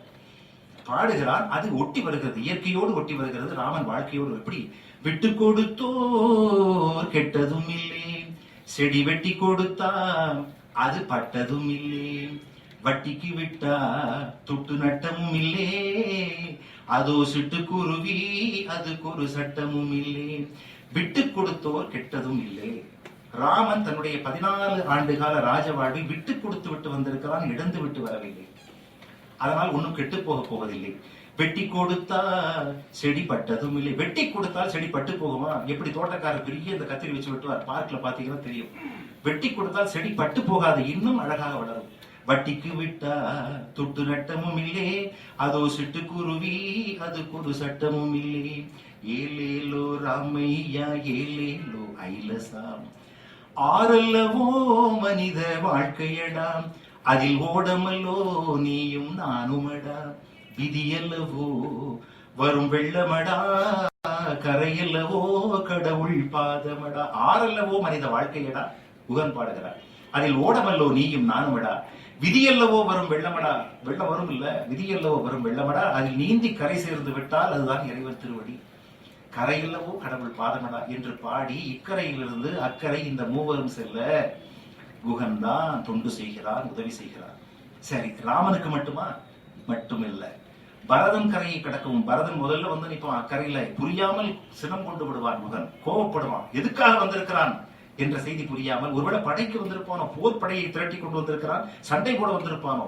ஆட நெடுந்திரை யார் கடந்து இவர் போவாரோ, வேழ நெடும்படை கண்டு விலங்கிடும் வில்லாளோ, தோழமை என்றவர் சொல்லிய சொல்லொரு சொல்லென்றோ, ஏழமை வேடன் இறந்திலன் என்றனை ஏசாரோ என்று அப்படி கோவப்பட்டவன் சுமந்திரன் மூலமாக எல்லா செய்தியையும் புரிந்து கொண்ட பிறர், ஆகா பரதனுடைய பெருமை எப்பேற்பட்ட பெருமை என்பதை புரிந்து கொண்டு, தாயுரை கொண்டு தாதை உதவிய தரணி தன்னை தீவினை என்ன நீத்து சிந்தனை முகத்தில் தேக்கி போயினை என்று போழ்து புகழினோய் தன்மை கண்டால் 1000 ராமர் நின்கள் அவரோ தெரியினம்மா என்று பரதனை வாழ்த்தி பாடுகிறான். பரதனை வணங்குகிறான், கீழே விழுந்து வணங்குகிறான். எப்படி ராமனுக்கு தொண்டு செய்தானோ அதை போலவே தொண்டு செய்தது மட்டுமல்ல, என்ன செய்கிறான்? அனைவரும் படகில் அடுத்த கரை சேர்வதற்கும் ஏற்பாடு செய்கிறான். ராமனை சந்தித்த பரதன் அழுது மன்றாடி நாடு திரும்புமாறு கேட்டான். ராமன் மறுக்கிறான். சட்டப்படி பரதன் கொடுத்தா ஏற்றுக்கொள்ளலாம், அது சட்டமான சரின்னு சொல்லும், ஆனால் தர்மம் அதற்கு சரி என்று சொல்லாது என்று சொன்ன உடனே ராமனுடைய பாதுகையை பரதன் வேண்டுகிறான். பாதுகையே பாதுகையே அடியனுக்கு போதுமே அருள்வர பிரசாதமே என்று வில்லிசை பாடல். பாதுகையே. பரதன் எவ்வளவு பாசத்தோடு கேட்கிறான் பாருங்க ராமனிடம். குகன் கூட இருந்து தொண்டு செய்து கொண்டிருக்கிறான். குகனுடைய ஏற்பாடுதான் இந்த நிகழ்ச்சி எல்லாமே. ஒன்றாய் படைக்கப்பட்டு ஒன்றாய் நடக்கப்பட்டுங்கிற வார்த்தை கிடையாது, ஆனா கவிஞர்கள் பயன்படுத்தலாம். ஒன்றாய் படைக்கப்பட்டு ஒன்றாய் நடக்கப்பட்டு ஒன்றை ஒன்று பிரியாத உடம்பிறப்பே உயர்வே பாதுகையே. பரதன் சொல்றானா, உனது பாதத்தை இனி கல்லும் முள்ளும் உறுத்துவோம். பரதன் சொல்கிறான் ராமனிடம், உனது பாதத்தை இனி கல்லும் முள்ளும் உறுத்துமே. காற்றுதான் உனக்கு பாதுகை வேண்டும், எனது தோலை உரித்து பாதுகை செய்து தர. உனக்கு பாதுகை வேண்டும் என்றால் நான் என்னுடைய தோலை உரித்து பாதுகையாக செய்து தரவா என்று பரதன் கேட்டான். ஆக பாதுகையை சிரம் மீது கொண்டு நந்திகிராமம் செல்கிறான் பரதன். அந்த காட்சியிலே உடலிலிருந்து கடைசி வரை தொண்டு செய்யக்கூடிய கதாபாத்திரமாக நமது குகன் இருக்கிறார். அதனால்தான் ராமர் பாடுவார், குகனோடும் ஐவராணிம் அப்பா, உன்னோடு நாங்கள் 5 சகோதரர்கள், நீ எனக்கு உயிர் போல, நீ என்னுடைய தம்பி என்று குகனை தொண்டராக ஆக்கிக் கொள்கிறார்.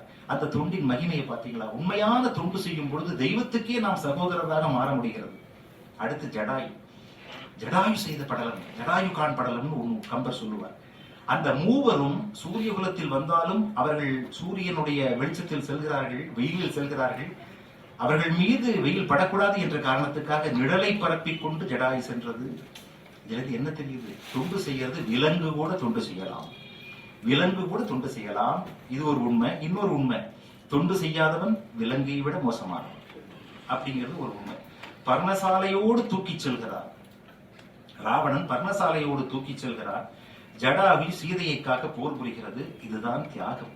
நான் சொன்னேனே, தொண்டு செய்வதற்கு தியாகம் வேண்டும், துறவு வேண்டும், பக்தி வேண்டும், வீரம் வேண்டும், டெடிகேஷன், அர்ப்பணம், சமர்ப்பண உணவு வேண்டும் சொன்னேனே, அந்த விஷயம். உயிர் தியாகம் செய்கிறது ஜடாயு. உயிரே போனாலும் பரவாயில்லை, என் மகள் போன்ற சீதையை நான் காப்பாற்றுவேன் அந்த கயவனிடம் இருந்து. ராவணன் தூக்கி செல்கிறான். அந்த கொடியவனுடைய கரங்கள் சீதை மீது படாமல் பார்த்துக் கொள்கிறது ஜடாயு என்கிற ஒரு பறவை. ஆக இந்த இலக்கணத்துல பார்க்கும் பொழுது ராமானுஜர் வைணவனுக்கு அருமையான ஒரு விளக்கத்தை சொன்னார். புரட்சி துறவி என்று போற்றப்பட்ட ராமானுஜர் வைணவன். யார் வைணவன்? ஒரு கேள்வி. ஒரு பாம்பு பசியோடு செல்கிறது. பசி இல்ல என்னன்னு தெரியாம ஒரு இறை என்று நினைத்து படத்தை போடுகிறது. அங்கே ஒரு முள் அதில் குத்திட்டு இருக்கான். ஏற்கனவே பசி தொல்லை, முள்ளு குத்துற வரி வேற, பாம்பு துடிக்கிறது. பாம்பு துடித்துக் கொண்டிருக்கிறது. ஒரு பூரணமான வைணவன் அந்த பக்கமாக வருகிறான். அவன் அந்த பாம்பை பார்த்துட்டு நமக்கு என்ன என்று போகக்கூடாது, அந்த பாம்பை கையில் எடுத்து முள்ளை அதிலிருந்து விடுவித்து அதற்கு வேண்டிய சிகிச்சையை எவன் செய்கிறானோ, அந்த பாம்பிடம் எவன் கருணை கொள்கிறானோ, தியாகம் செய்கிறானோ, வீரத்தோடு அந்த செயலுக்கு துணிந்து நிற்கிறானோ, அவன்தான் உண்மையான வைணவன் என்று ராமானுஜர், புரட்சி துறவி என்று கருதப்பட்ட ராமானுஜரே இந்த இலக்கணத்தை சொல்கிறார். அப்படிங்கறத நம்ம தெரிஞ்சுக்கணும். இந்த இலக்கணப்படி பார்க்கும் பொழுது சத்தியமாக ஜடாயு ஒரு பூரணமான வைணவராகவே காட்சியளிக்கிறார். தொண்டுக்கு இலக்கணமாக காட்சியளிக்கிறார். எங்க வில்லிசை பாடல் எப்படி வரும் தெரியுமா? பாடலோட சொன்னா அது கொஞ்சம் இன்னும் இந்த வில்லிசையினுடைய உத்தி என்ன தெரியுமா? ஒரு வில்லிசை நடத்துவதற்கு ஒரு பெரிய ரகசியம் இருக்கு. அதை இன்னைக்கு சொல்றேன். நாங்கள் பாடிக்கொண்டே வருவோம், அது தோற்கும், அப்ப வசனத்தை ஆரம்பிப்போம். வசனத்தை பேசிக்கொண்டே வருவோம், அது தோற்கும், அப்ப பாட்ட ஆரம்பிப்போம். ரெண்டுமே தோற்பதற்குள் நாங்க கீழாயிட்டோம். இதுதான் வில்லிசை வெற்றிக்கு ரகசியம். ஜானகியின் வேதனையை ஜடாயு பார்த்து விட்டார். வானத்தில் பறந்து 10 மகுடத்தை தட்டி விட்டார். தன்னால் முடிந்த செயல், தன்னால் முடிந்த தியாகம். வீணனுக்கு வாய்த்திருந்த வீணை கொடிதனையே அழகால் கிழித்தெறிந்தார். ஆகாயம் பறக்க விட்டார். மயங்கி விழுந்தெழுந்த ராவணனுமே மாளாத கோபத்தினால் போர் தொடங்கினான். சங்கரன் கொடுத்த வாளை கையில் எடுத்தான். அவன் ஜடாயுவின் இறகினை துண்டித்து விட்டான். ஜடாயுவின் இறகினை துண்டித்து விட்டான். எந்த ஜடாயுவினுடைய இறகு நிழல் கொடுத்ததோ, பாதுகாத்ததோ, அதனை துண்டித்து விட்டால் அது பொத்தென்று கீழே விழுந்தது. பின்னாடி தேடி வருகிறார்கள் ராமரும் இலக்குவரும். எங்கே சீதை சென்றார்? தொடுவதற்கு அஞ்சி பர்ணசாலையோடு தூக்கி செல்கிறார் அந்த கைவன் ராவணன் என்கிற குறிப்பை கொடுத்தது ஜடாயு. எத்திசை சென்றான் என்று சொல்வதற்குள்ளாக அதனுடைய உயிர் முடிந்து விட்டது. ஜடாயு செய்த உயிர் தியாகம் பார்த்தீங்களா? எப்பேற்பட்ட தியாகம்! அந்த தியாகம் பறவை செய்திருக்கிறது. ஏன்னா உயிர்ங்கிறது ஒவ்வொருத்தருக்கும் வெல்லம். அவ்வளவு சீக்கிரம் யாரும் இழப்பதற்கு சம்மதிக்க மாட்டார்கள். எங்க ஊர்ல ஒரு பெரிய ஒரு வயசான பெரியவர் இருந்தார். ஒரு 96 வயசுக்கு மேல இருக்கும். இழுத்துக்கிட்டு இருக்கு, போகவும் மாட்டேங்குது, இருக்கவும் முடியல, கஷ்டப்பட்டுட்டு இருக்கார். அடுத்தவங்களையும் கஷ்டப்படுத்துறார். அப்படிங்கிறாரு, மூச்சு வாங்குது, என்ன சொல்லவும் மாட்டேங்கிறாரு, சொல்லவும் முடியல. சுத்தி இருக்கிறவங்க கேட்கிறாங்க, என்ன வேணும்? மக வரணும்னு நினைச்சீங்க, மக வந்தாச்சு, மக வரணும்னு நினைச்சீங்க, வந்தாச்சு, பேர பேத்தி எல்லாரும் பக்கத்துல நிக்கிறாங்க, அப்புறம் என்ன வேணும்? மூச்சுதான் வருது, ஒன்னும் பேச்சு வரல. அப்புறம் பக்கத்துல ஒருத்தர் போய் கேட்டார், என்னதாங்க வேணும்னாரு. அவர் சொன்னார், வேற ஒண்ணுமே இல்ல, நான் எங்கேயுமே தனியா போறது இல்லை, அதான் யோசிக்கிறேன். உயிர்ங்கிறது எல்லாருக்கும் வெல்லம், அது எந்த வயசாக இருந்தாலும் சரி. ஆனால் ஜடாயு என்ன செய்கிறது? தன்னுடைய உயிரை கூட பொருட்படுத்தாமல் ஒரு பறவை, கழுகரசன், சாதாரண பறவை, அங்கே சீதையை தன் மகளாக நினைத்து காப்பாற்றுகிறது. அதுல ஒரு பெரிய விஷயம், ராமன் தன்னுடைய தந்தையாக நினைத்து ஜடாயுவுக்கு ஈமக்கிரியை செய்கிறார். தசரதற்கு கூட இந்த பாக்கியம் கிடைக்கவில்லை. தசரதற்கு கூட இந்த பெரும்பேறு, தெய்வங்கள் வந்து ஈமக்கிரியை செய்யக்கூடிய பெரும்பேறு கிடைக்கவில்லை தசரதற்கே. அது ஒரு பறவைக்கு கிடைக்கிறது என்றால் அந்த பறவை செய்த உண்மையான தொண்டின் அழகுதான், தொண்டினுடைய விளைவுதான் அது, தொண்டினுடைய மகிமைதான் அது. அடுத்து நாம் பார்க்க போவது அனுமன். தொண்டர் திலகம் தூதன் அனுமன். தொண்டர் திலகமாக விளங்கக்கூடியவன் தூதன் அனுமன் என்று அருமையாக ஒரு நூலே எழுதலாம். சுந்தர காண்டம் அப்படின்னு கம்பர், சுந்தரன்னா அனுமன் இல்லையா, அனுமனுடைய பெயர்ல ஒரு காண்டத்தையே எழுதியிருக்கிறார். நம்ம ஒரு நூல் எழுதினாங்க, தொண்டர் திலகம் தூதன் அனுமன் என்று அருமையான ஒரு நூல் எழுதலாம். ஏன் அவன் செய்திருக்கக்கூடிய பணிகள். மஞ்சன திரண்ட போல மேனிய மகளிருக்கெல்லாம் என்று அறிமுகமாகிறான் ராமனிடம். யார் சொல்லி சொல்லின் செல்வர், அந்த கதையெல்லாம் தெரியும். மஞ்சன திரண்ட போல மேனிய மகளிருக்கெல்லாம் நஞ்சன தகையவாகி நளிரும் பணிக்கு தேம்பா கஞ்சமுத்த திறந்த செய்ய கண்ணை யான் காற்றின் வேந்தற்கு அஞ்சனை வயிற்றில் வந்தேன் நாமமும் அனுமன் என்றான் என்று வாயுதேவனுக்கும் அஞ்சனாதேவிக்கும் பிறந்த புத்திரன் என் பெயர் அனுமன் என்று அடக்கமாக குனிந்து ஒரு தொண்டனுக்குரிய இலக்கணத்தோடு சொன்னவன் பட்டாபிஷேக காட்சி வரை, அரியணை அனுமன் தாங்க என்கிற காட்சி வரை அந்த தொண்டனாகவே பரிணமிக்கிறான், அந்த தொண்டு உள்ளத்தோடவே இருக்கிறான். அப்படிங்கிறதுக்கு எத்தனையோ சம்பவங்கள் சொல்லிக்கிட்டே இருக்கலாம். சுக்ரீவனை அறிமுகப்படுத்துகிறார். சுக்ரீவனுடைய அறிமுகம் எப்பேற்பட்டது? அதை ஒட்டித்தான் வாலிவதம் நடக்கிறது, வானர சேனைகள் கிடைக்கிறது, ராமனுடைய வெற்றிக்கு பெருந்துணையாக இருக்கிறது. இதெல்லாம் மறந்துட முடியாது. அந்த சுக்ரீவன் அறிமுகம் கிடைக்கிறது. அப்ப நடந்த ஒரு சம்பவம், சீதை பர்ணசாலையோடு வானத்தில் பறந்து செல்லும் பொழுது நகைகளை எல்லாம் கீழே போட்டு வந்தானா, பின்னாடி வந்து தேடிக்கொண்டே வரக்கூடியவர்களுக்கு அது உதவியாக இருக்கட்டும். அந்த நகை பொட்டலத்தை இவர் அப்படி ஒரு துணியில கட்டி சுக்ரீவன் கொண்டு வந்து ராமன் முன்னாடி வைத்தான். அதை பிரித்தான். அதிலே சீதை அணிந்திருந்த நகைகள் எல்லாம் இருக்கிறது. அதை பார்க்கும் பொழுது ராமனுக்கு பழைய நினைவுகள், மலரும் நினைவுகள். சீதையுடைய முகம் அதிலே தெரிகிறது. இதை மலையாளத்தில் அருமையான ஒரு வார்த்தை சொல்லுவாங்க, கண்ணீர் கொண்டு குச்சலம் விசாரிச்சு, கண்ணீர் கொண்டு குச்சலம் விசாரிச்சு. எப்படி ராமன் அழுது கொண்டே சௌக்கியமா எப்படி இருக்கிறாய் சீதை என்று கேட்டதாக சொல்லுவார்கள். மலையாளத்தில் வரும். இங்கே என்ன வில்லிசை ராமாயணத்திலே, என்னுடைய தந்தையார் எழுதிய ராமாயணத்திலே அருமையான ஒரு காட்சி. இதை ஏன் சொல்றேன்னா, கம்பன் கவினைய செல்வர் என்று கருதப்பட்ட, என்று போற்றப்பட்ட நல்ல பெருமாள் என்கிற ஒரு பேரறிஞர், பன்மொழி புலவர் அவர் கம்பராமாயணத்தின் நூலாக எழுதியிருக்கிறார். அதிலே இந்த பாடலை குறிப்பிட்டு, நான் படித்த எத்தனையோ ராமாயணங்களில் இந்த காட்சிக்கு இப்படி ஒரு பாடலை நான் இதுவரை கண்டதில்லைன்னு எழுதியிருக்கார். அதனால இந்த பாடலை சொன்னால் இந்த தமிழ்ச்சபை கண்டிப்பாக அதை வாழ்த்தும், அதை ரசிக்கும் என்ற காரணத்தால் சொல்கிறேன். நகை பொட்டலத்தை அங்கு சுக்ரீவன் பிரித்து வைக்கிறான். அதை பார்த்ததும் சுக்ரீவன் செய்த தொண்டு, அதை பார்த்ததும் ராமனுக்கு சீதையினுடைய ஞாபகம் வந்துவிட்டது. அந்த நகைகள் எல்லாம் ராமனிடம் பேசுவது போல ஒரு உணர்வு. எப்படி? மனம் விட்டு பேசுவது போல. முத்துவளையல்களே ஜானகியின் முகவரி எதுவோ, ரத்தின மோதிரமே சீதைதான் எத்திசை சென்றனளோ. முத்து வளையல்களே, ஜானகியின் முகவரியை உங்களால் சொல்ல முடியுமா, எங்கு சென்றாள் என்று? ராமனுடைய மனம் பேசுகிறது. ரத்தின மோதிரமே சீதைதான் எத்திசை சென்றனளோ. வைரமோ குத்தியே எனது வைதேகி எங்கிருக்கா, அங்கி நகை வகையே சீதை எங்கிருக்காள் சொல்லுவீர். அட்டிகை முத்துக்களே சீதை அழுத கண்ணீர் துளியோ. அட்டிகை முத்துக்கள் எல்லாம் பார்க்கும் பொழுது அது முத்துக்களாக ராமனுக்கு தெரியவில்லை, சீதையினுடைய கண்ணீர் துளிகளாக தெரிகிறது. பச்சைக்கல் மூக்குத்தியே எனது பரிதாபம் புரியலையோ. அதுக்கப்புறம் ஒரு வரி, தோடு இரட்டையரே. தோடு இரட்டையராக கிடக்கிறது. தோடு இரட்டையரே நீங்க கூட ஜோடி பிரியலையே. தோடு இரட்டையரே நீங்க கூட ஜோடி பிரியலையே. மானிட ஜீவன்களே பிரிந்து மயங்கி புலம்பிடுதே. தோடு இரட்டையரே நீங்க கூட ஜோடி பிரியலையே, ஆனால் மானிட ஜீவன்களாகிய நாங்கள் பிரிந்து விட்டோம். அதுக்கப்புறம் கதையை சொல்கிறார் ராமன். பொன்மானை தேடி சென்றேன், மாரிசன், பொன்மானை தேடி சென்றேன், எனது பெண்மானை காணவில்லை, பொன்னையும் இங்கு தந்து அவளே மானாக மறைந்தனளோ என்று ஒரு அருமையான பாடல். இது வளையலை, அந்த நகை பொட்டலத்தை பார்க்கும் பொழுது ராமனுடைய உணர்வு எப்படி இருந்தது, அதற்கு அந்த நினைவு வருவதற்கு, சீதையை பற்றி நினைவு வருவதற்கு காரணமாக இருந்து சேவை செய்தவன் சுக்ரீவன். அப்பதான் சுக்ரீவன் சொல்லுவார், அப்பா சுக்ரீவா, நீயும் என்னுடைய தம்பி, சேவையும் தொண்டும் சுக்ரீவனை ஒரு வானரத்தை தம்பி என்று சொல்லக்கூடிய அளவு. வாலிவதம், ராமன் வெற்றி, சுக்ரீவனுடைய மகிழ்ச்சி, இதெல்லாம் அப்படியே போகுது. அப்புறம் சுந்தர காண்டத்திலே அசோகவனத்திலே சீதையை காண்கிறான் அனுமன். அங்க விபீஷனுடைய புதல்வி திரிசடை ஆறுதல் சொல்லிக் கொண்டிருக்கிறாள். நம்ம எல்லாருக்கும் தெரியும் திரிசடை செய்த தொண்டு என்ன. தொண்டு அப்படின்னா அது ஒரு செயலாக இருக்க வேண்டும் என்றல்ல. பாரதி சொல்லுவார், நிதி மிகுந்தவர் பொற்குவைதாரீர், நிதி குறைந்தவர் காசுகள் தாரீர், அதுவும் மற்றோர் வாய்ச்சொல்லருளீர், நல்ல வார்த்தை சொல்லுங்க, நல்லது நடக்கும்னு சொல்லுங்க, அதுவே பெரிய சேவை, அதுவே பெரிய தொண்டு. அதை செய்கிறாள் திரிசடை. எப்படி?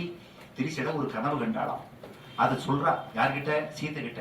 சீதையை நான் ஒரு கனவு கண்டேன், சீதை எழுப்பிட்டா. என்னுடைய பெரியப்பா ராவணரு உடம்பு பூரா எண்ணெயை தேய்ச்சிக்கிட்டு சிவப்பு வஸ்திரத்தை கட்டிக்கிட்டு கழுதையும் பேயும் பூட்டிய தேரில் யமன் இருக்கிற தெற்கு திசை நோக்கி பயணம் செல்வதாக ஒரு கனவு கண்டேன். இது அழிவுக்கு அறிகுறி இல்லையா? பாதியிலேயே எழுப்பிட்டியே அப்படின்னு திரிசடை சொன்னாளா. உடனே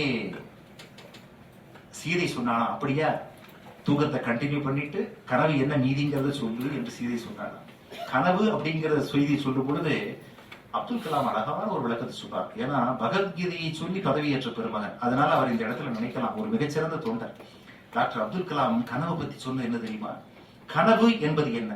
எல்லாரும் நினைக்கிறோம் தூக்கத்தில் வருவது கனவு, எல்லாருக்கும் தெரிஞ்ச உண்மை. தூக்கத்தில் வருவது கனவு.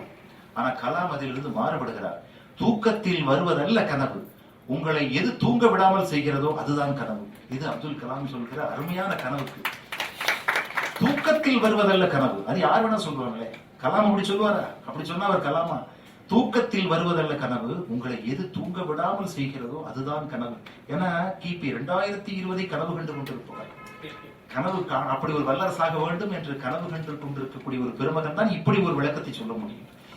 என்கிட்ட ஒரு நண்பர் நேற்று சொன்னார், நேற்று அருமையான ஒரு கனவு கண்டேங்க. என்ன கனவுங்கன்னு கேட்டேன். இப்படி எதுவும் நல்ல கனவு சொன்னார். ஞாயிற்றுக்கிழமை கூட எங்க ஆபீஸ் வேலை செய்யற மாதிரி கனவு கண்டேன். பரவாயில்லையே, ரொம்ப சந்தோஷம். ஒரு சின்ன குறிப்பு, பாக்கி 6 நாள் லீவு. 6 நாள் லீவு விட்டுட்டு 1 நாள் வேலை செய்யறதா அந்த உழைப்பாடி கனவு கண்டிருக்கார். அப்படின்னா பாத்துக்கங்க. இந்த நேரத்திலே திரிசடை சொல்கிறாள் ஆறுதல். சீதைக்கு எப்படி சொல்கிறாள்? அந்த ஆறுதல் தான் அங்கே தொண்டு. அதை விட பெரிய தொண்டு எதுவும் இருக்க முடியாது.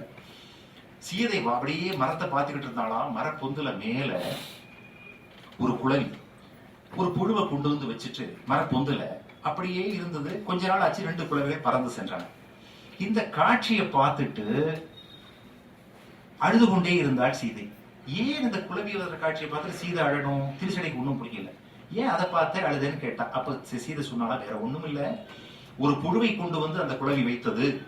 அந்த புழுவை கொட்டி கொட்டி அந்த புழுவும் அந்த குளவியையே நினைத்து நினைத்து குளவியாக மாறி 2 குளவிகள் மேலே பறந்து சென்று விட்டன.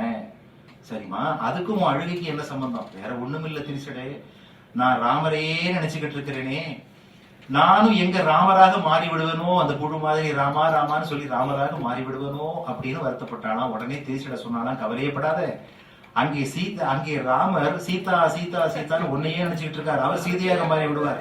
ராமாயணத்துக்கு ஒரு ராமர் ஒரு சீதை, கணக்கு சரியா போச்சு. இப்பேற்பட்ட ஆறுதல் பாருங்க. இந்த நேரத்திலே ராவணன் வருகிறான். அனுமன் மேலிருந்து பிரார்த்தனை செய்கிறான். வாடி ஜானகி வாடி ராகவன் வாடி நான்மறை வாடிய அந்தணர் வாடி நல்லறம் என்றுற வாழ்த்தினான் ஊழிதோறும் புதிதொரும் கீர்த்தியான். ஒரு யுகம் முடிந்து அடுத்த யுகம் மலரும் பொழுது அனுமனுடைய புகழ் மங்குவதில்லை, மறைவதில்லை, மாறுவதில்லை, புதிதாக கீர்த்திகள் சேர்ந்துவிடும் என்பான் கம்பன். அது ராமனுக்கும் பொருந்தும், என்னை கேட்டால் கம்பனுக்கும் பொருந்தும். அழியாத வரம் வாங்கியவர்கள். சீதையும் அனுமனும் சந்திக்கிறார்கள். மோதிரம் கொடுத்து சூளாமணியை வாங்கி கொண்டான். இந்திரஜித் அனுமன் போர் தெரியும். அனுமன் லங்காதங்க செய்கிறான். எல்லாம் முடித்து ருஷிமுக பர்வதத்துக்கு வந்து ராமனை சந்தித்த அனுமன் அங்கே சீதை இருக்கும் திசை நோக்கி வணங்குகிறான். ராமன் குறிப்பால் புரிந்து கொள்கிறான் அங்கே சீதை நலமாக இருக்கிறாள் என்பதை. கண்டனன் கற்பினுக்கு அணியை கண்களால். அருமையான பாடல். தெண்டிரை அரைகடல் இலங்கை தென்னகர் அண்டநாயக வினி துரத்தி ஐயமும் பண்புல துயரும் என்று அனுமன் பண்ணுவான் என்று சொல்லுவான். அது மட்டுமா, வெற்பெரும் தடந்தோள் வீரர் வீங்கு நீர் இலங்கை வெற்பில் நற்பெரும் தவத்தளாய நங்கையை கண்டேன் அல்லேன், இப்பிறப்பென்பதொன்றும் இரும்புரை என்பதொன்றும் கற்பென பெயரதொன்றும் களிநடம் புரிய கண்டேன். பொறுமையே வடிவமாகிய ஒரு கற்புக்கரசியின் களிநடனத்தை நான் அங்கு கண்டேன் என்று அனுமன் இலக்கிய ரீதியாக சொல்லுவான். சூளாமணியை ராமனிடம் தந்து உடனே போருக்கு புறப்படுக என்று சொல்லி போருக்கு ஆயத்தம் எல்லாம் நடக்கக்கூடிய தொண்டை செய்தது. சரியான நேரத்திலே படையை கிளப்பி வெற்றிக்கு வழிவகுத்தது அனுமனுடைய தொண்டு. இந்த நேரத்துல அரக்கர்கள் மத்தியிலே ஒரு அதிசயம் இருக்கும் இல்ல, அங்கேயும் ஒரு நல்லவர் இருப்பான். விபீஷணன் ஓடி வந்து கொற்றவாய சரண் என்று அடைக்கலமாகிறான். இலங்கை செல்வம் நின்னதே என்றாராம் ராமர். ராமன் பாதுகையே எனக்கு திருவடின்னு பரதன் கேட்டது போல ராமன் பாதுகையை பெற்று செல்கிறான் வீடனன். பாருங்க, குகனோடு ஐவர், சுக்ரீவனோடு அறுவர், வீடனனோடு எழுவராக காட்சியளிக்கிறார்கள். ராவண போரிலே விபீஷணன் காட்டிய ராஜதந்திரம் வெற்றிக்கு எவ்வளவு முக்கியமான காரணம் என்பது நமக்கெல்லாம் நல்லாவே தெரியும். சேதுபந்தனத்துல அணில் பணி ஒரு ராமாயணத்துல வரும்போது கடல்ல போய் விழுந்துதான், அப்புறம் மணல்ல வந்து விழுந்துதான், அப்படி புரண்டு மணல் வந்து விழுந்தான், பல முறை விழுந்தா, எத்தனை முறை விழுந்தாலும் எவ்வளவு மணல் வந்துட போது இருந்தாலும் அணில் தன்னுடைய பங்கு அதில் இருக்க வேண்டும் என்ற காரணத்துக்காக அணில் கட்டிய மேம்பாலம் அவ்வளவு ஸ்ட்ராங்கா இருந்திருக்கு. அப்படி வந்து விழுந்திருக்கிறது, துண்டு செய்திருக்கிறது, தன் பங்கு இருக்க வேண்டும் என்ற காரணத்துக்காக. அதுல இருந்தா ஒரு வழக்கு வந்தது, என்னுடைய பணி அணில் பணியா இருக்கட்டுமே. சில பேர் திருப்பணியும் நம்ம போய் கேட்கும்போது சொல்லுவாங்க, என்னுடைய பணி அணில் பணியா இருக்கட்டுங்க அப்படிம்பாங்க. அப்படிதான் ஒருத்தர் சொன்னார், என்னுடைய பணி அணில் பணியா இருக்கட்டும். என்ன, ஒரு கும்பாபிஷேக விழா, அதுல வந்து இந்த கோயிலுக்கு இதெல்லாம் மாட்டுவாங்க இல்லையா, என்னடா ரொம்ப ஒண்ணும் செய்ய முடியாதுங்க, ஒரு டியூப்லைட் கொடுத்துறேன் கொடுங்கோ, அதுவும் தேவைதானே, அது என் பேர் எழுதுக்கோ, எழுதிருவோம், சொல்லுங்க உங்க பேரை சொல்லுங்கன்னு சொன்னார். எப்படி தெரியுமா, திருநெல்வேலி சுப்பிரமணியத்தின் மகனுக்கு ஒன்றுவிட்ட சித்தப்பா மனகாவரத்தின் மருமகன் மாசலாமணிக்கு மாமா தாமோதரனின் தங்கை தனலட்சுமியின் மகள் வயிற்று பேரனாகிய மார்க்கபந்தரின் ஒன்றுவிட்ட பெரியப்பாவின் பேரன் பெரியநாயகத்தின் தாத்தாவாகி தனிகாசரத்தின் அக்காள் மகனாகிய ஹரிகிருஷ்ணனின் ஒன்றுவிட்ட சித்தி மகனாகி சிட்டி பாபுவின் உபயம். இவ்வளத்தையும் ஒரே டியூப்லைட்ல கருப்பு மயில் எழுதணுமா, அது வேற. கோயில்காரர் கேட்டாரு, எழுதிடுவாங்க, கஷ்டப்பட்டு கொடுக்குறீங்க, எழுதிடுறோம், ரொம்ப சின்ன பேரா தான் இருக்கு, எழுதிடுறோம், ஆனா உங்க குடும்பத்தை தாண்டி கோவிலுக்கு எப்ப வெளிச்சம் வரும்னு தெரியலையே, குடும்பமே அப்படியே அடைச்சு நிக்கிறீங்களே அப்படின்னு கேட்க வேண்டிய சூழ்நிலை. உபயம் என்றால் ஓடி ஓடி செய்வதற்கு, உபயம் என்றால் ஓடி ஓடி செய்வதற்கு நமது சண்முகம் அண்ணா மாதிரி எத்தனை பேர் இருப்பாங்க. பல பேர் உபயம் அப்படின்னா பயம் ஓடிடுவாங்க. நமது சண்முகம் ஐயா போல சில பேர் தான் இருப்பார்கள். அங்கதன் தூது செல்கிறான், பலன் இல்லை. அனுமன், விபீஷணன், அங்கதன், ஜாம்பவான், இப்படி பல பேருடைய தொண்டால் போராட்டம் நடக்கிறது. இலக்குவன் மயங்கி விடுகிறான். சஞ்சீவி பர்வதத்தை தூக்கி வருகிறார். ஆஞ்சநேயர் 2 முறை தூக்கி வந்து அங்கே அவர்களுக்கு விழிப்பு ஏற்படுத்துகிறார். ராவணனுக்கும் மிகப்பெரிய கடுமையான போர். ராமன் ஏவிய பிரம்மாஸ்திரத்திலே ராவணன் கதை முடிகிறது. ராமன் வெற்றி பெறுகிறான். அந்த நேரத்திலையும் பாருங்க, ராமன் வெற்றி பெறுகிறான். அனுமனுடைய தொண்டு படல அங்கேயும் முடியல. இந்த வெற்றி செய்தியை அசோகவனத்துக்கு சொல்ல வேண்டிய பொறுப்பு அது அனுமனுக்கு. அது மட்டுமல்ல, நந்தி கிராமத்திலே ஒவ்வொரு கணமும் எதிர்பார்த்து கொண்டிருக்கிறான், என்னுடைய ராமன் வந்து விடுவான் என்று பரதன். அங்கும் சென்று வெற்றி செய்தி சொல்கிறான். பட்டாபிஷேக காட்சி அரியணை அனுமன் தாங்கு அங்கதன் உடை வாழ்வாங்க, எல்லாத்துக்கும் தெரியும். இது என்ன, முழுக்க தொண்டர்கள் கூட்டம் தான் பட்டாபிஷேகத்திலே காட்சியாகிறது. இப்படி எத்தனையோ கதாபாத்திரங்களின் தோன்றினால் ராமன் அரியணை ஏறுகிறான். அங்கே பட்டாபிஷேகம் நடக்கிறது. அரியணை அனுமன் தாங்க அங்கதன் உடைவாள் வாங்க, பரதன் வெண்குடை கவிப்ப இருவரும் கவலை வீச, விரை செறி குடலி ஓங்க வெண்ணைமல் சடையல் வள்மை மரபுளோர் கொடுப்ப வாங்கி வசிட்டனே புனைந்தான் மௌலின்னு பாட்டு முடியும். அரியணை அனுமன் தாங்க, நான் முதல்லயே சொன்னேன், தொண்டர் திலகம் தூதன் அனுமன். அந்த திலகத்துக்கு கிடைத்த மரியாதை தான் இது. மஞ்சள திரண்ட போல என்று தொண்டனாக குனிந்தவன் பட்டாபிஷேக காட்சி வரை அரியணை அனுமன் தாங்க என்று ராமன் திருவடியை தாங்கக்கூடிய பேறு பெற்றான். அதுதான் தொண்டுக்கு இருக்கக்கூடிய மகிமை. அத்தனை ஆண்டுகளுக்கு பிறகு ராமன் பதவி ஏற்கிறான். அந்த அரியணையை தாங்கக்கூடிய பாக்கியம் முழு தொண்டனாக, உத்தம தொண்டனாக இருந்த அனுமனுக்கு கிடைக்கிறதுனா அதுதான் தொண்டின் மகிமை. அங்கதன் உடைவாழ்வாங்க. ஒருத்தர் கேட்டார், அங்கதன் உடைவாழ்வாங்கன்னா தூது போனானே அதன் காரணமா, இல்ல தோல்ல உட்கார்ந்து போர் புரிந்தார்களே அந்த காரணமா? ராமனுக்கு அந்த வாலி வதத்தாலே ஒரு களங்கம் ஏற்பட்டு விட்டதுன்னு கம்பன் நினைத்திருக்க வேண்டும். மறைந்திருந்து கொண்டது தவறுதான் என்று கம்பன் மனத்துக்குள்ளே ஒரு எண்ணம் வந்து, வாலியின் மகனாக இருக்கக்கூடிய அங்கதனுக்கு இப்படி ஒரு ஏற்றத்தை ராமன் கொடுப்பதன் மூலமாக வாலிவதத்தால் வந்த ஒரு சின்ன ஒரு களங்கம், ஒரு தூசியை துடைத்ததாக கம்பன் நினைத்திருப்பார்கள். அடுத்து பரதன் வெண்குடை கவிப்ப, வெண்குடை கைமாறுகிறது. இதுவரை வெண்கொற்ற குடையை பரதன் கையில் இருந்தது, ஆட்சி பொறுப்பு அவங்கிட்ட தானே. இப்பொழுது ராமனிடம் வந்து விட்டது. இருவரும் கவரி வீச, இலக்குவனும் சத்துருக்கரனும் கவரி வீச, விரை சரி குழலி ஓங்க வெண்ணையூர் சடையன் வன்மை மரபுளோர் கொடுப்ப. இதுல நன்றி விசுவாசம் வேற. சடையன் கரெக்டா சடையப்ப வள்ளலுக்கு நன்றி சொல்லுவார் கம்பர். சடையப்ப வள்ளலின் மரபிலே வந்தவர்கள், முன்னோர்கள், மூத்தோர்கள் என கொடை என்பது பிறவி குணம் அவையார் சொல்லியிருக்காரு. அப்படி மூத்தவர்கள் இருந்திருப்பார்கள். அவர்கள் கொடுக்க வசிட்டன் புனைந்தான் மௌலி என்ற பட்டாபிஷத்தை முடிச்சு ஒரு இடத்துல இந்த கதையை சொன்னதும் ஒரு சந்தேகம் வரும். பல பேருக்கு பலவிதமான சந்தேகம் வரும். ஒரு பாகவதர் ராமாயணம் சொல்ல போனாராம் டெல்லிக்கு. அங்க 10 நாள் கதை பண்ணியிருக்காரு, பிரமாதமான கூட்டம். அங்க ஒரு அம்மா வந்து டெய்லி கேட்டிருக்கு. என்ன கேட்டிருக்கு தெரியுமா? 10 நாள் கேட்டிருக்கு சந்தேகம். அவர் அருமையா சொல்லக்கூடியவர், மிக பெரிய ஆள், உலகமெல்லாம் புகழ்பெற்ற ஒரு பெரிய பாகவதர். சொல்லி முடிச்சு முதல் நாள் வந்து கேட்டிருக்கு, ஐயா எனக்கு ஒரு சந்தேகம். எல்லாரும் போன பிறகு, என்ன சந்தேகம் சொல்லுங்கம்மா. வேற ஒண்ணும் இல்ல, நிறைய பேர்ட்ட கேட்டேன், யாரும் சொல்லல, நீங்களா சொல்லுங்க, சும்மா கேளுங்க, என்ன சந்தேகம். வேற ஒண்ணும் இல்ல, கைகேயினுடைய அம்மா பேர் என்ன? கைகேயினுடைய அம்மா பேர் எதுவா இருந்தா இந்த அம்மா பேர் என்ன? எதுவாதான் இருந்துட்டு போட்டுனேன். கைகேயி பேர் சொல்லும் பொழுதே மேடையில் உள்ளவங்க கோபமா சொல்லுவோம், ஏன்னா அந்த மாதிரி தான் எல்லாத்துக்கும் காரணம். இந்த அம்மா 10 நாள் கதையில 9 நாள் வந்து கேட்டிருக்கு, கைகேயினுடைய அம்மா பேர் என்ன, கைகேயி. இவர் இன்னைக்கு சொல்றேன், நாளைக்கு சொல்றேன், அப்புறம் சொல்றேன், இப்பறம் சொல்றேன் சமாளிச்சுக்கிட்டே வந்துட்டார். கடைசியில 10வது நாள் பட்டாபிஷேகம் நடக்க போது, நடந்து முடிஞ்சாச்சு. ஐயா ரொம்ப வெற்றிகரமா முடிச்சுட்டு கார்ல ஏறாரு. அப்படி கார்ல ஏறும்போது அக்கம் பக்கம் பார்த்தாரு, இந்த மாமி வந்திருக்காங்க, நல்ல வேளை வரல, அப்பாட தப்பிச்சோன்னு வண்டியில ஏறும்போது இதோ வந்துட்டேன் அப்படின்னு அந்த அம்மா வந்துட்டு, விடுமா அந்த அம்மா, இன்னைக்காவது நீங்க சொல்லணும், என்னையா சொல்லாம போறேன், 9 நாள் அப்புறம் சொன்னேன், சொல்லாம போறேன், நாளைக்கு நீ ஊருக்கு போயிருவேன், சொல்லுங்க கைகேயினுடைய அம்மா பேர் என்ன, ஏதாவது இப்ப சொல்லி ஆகணும். சொல்லலைன்னா அந்த அம்மா விடாது. என்ன சொன்னாலும் அந்த அம்மா வெரிஃபை பண்ண போறதும் கிடையாது. என்ன சொன்னார், மாமி உங்களுக்கு கைகேயினுடைய அம்மா பேரு தானே தெரியணும், ஷர்மிளா போதுமா போங்க அப்படின்னு.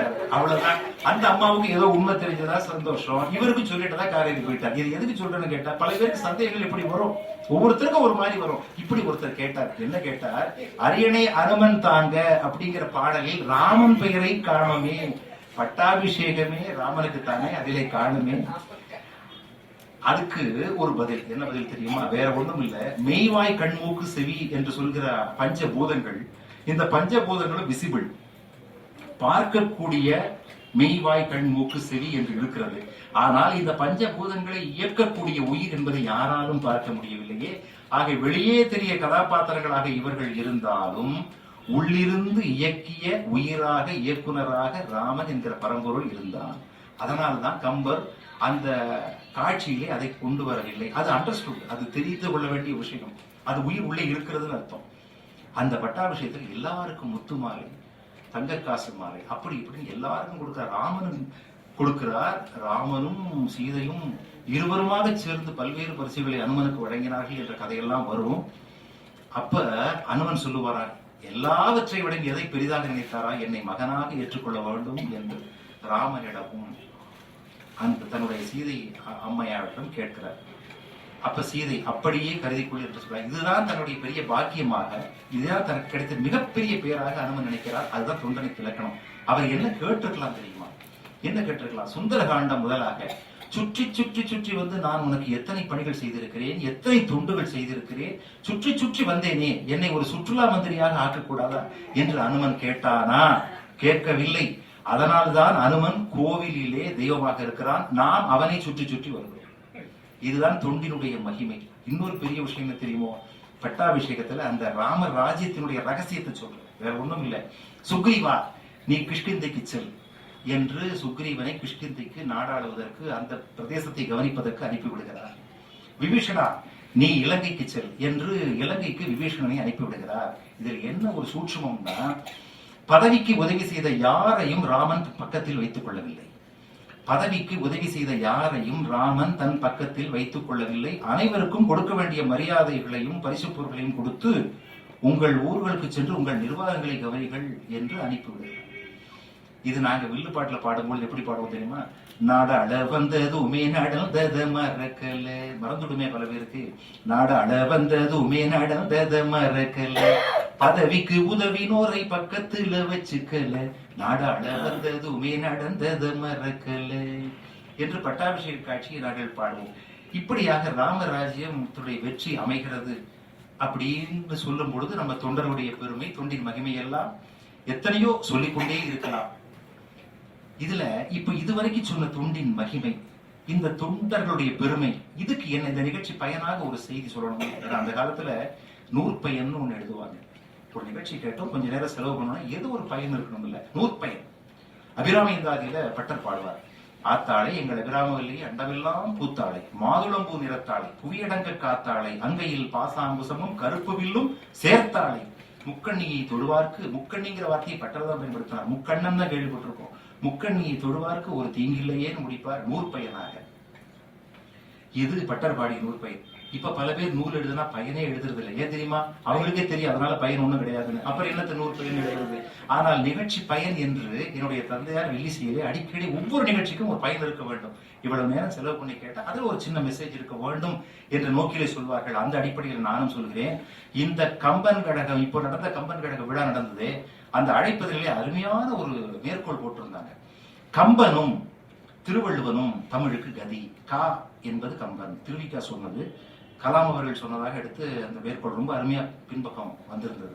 கம்பனும் திருவள்ளுவரும் தமிழுக்கு கதி, அவர்கள்தான் கதி என்று போட்டிருந்தது. அந்த அடிப்படையிலே திருவள்ளுவரை பத்தி கொஞ்சம் சொல்லிட்டு கம்பனை சொல்லி நான் என்னுடைய சொற்பொழிவை நிறைவு செய்யலாம் என்று இருக்கிறேன்.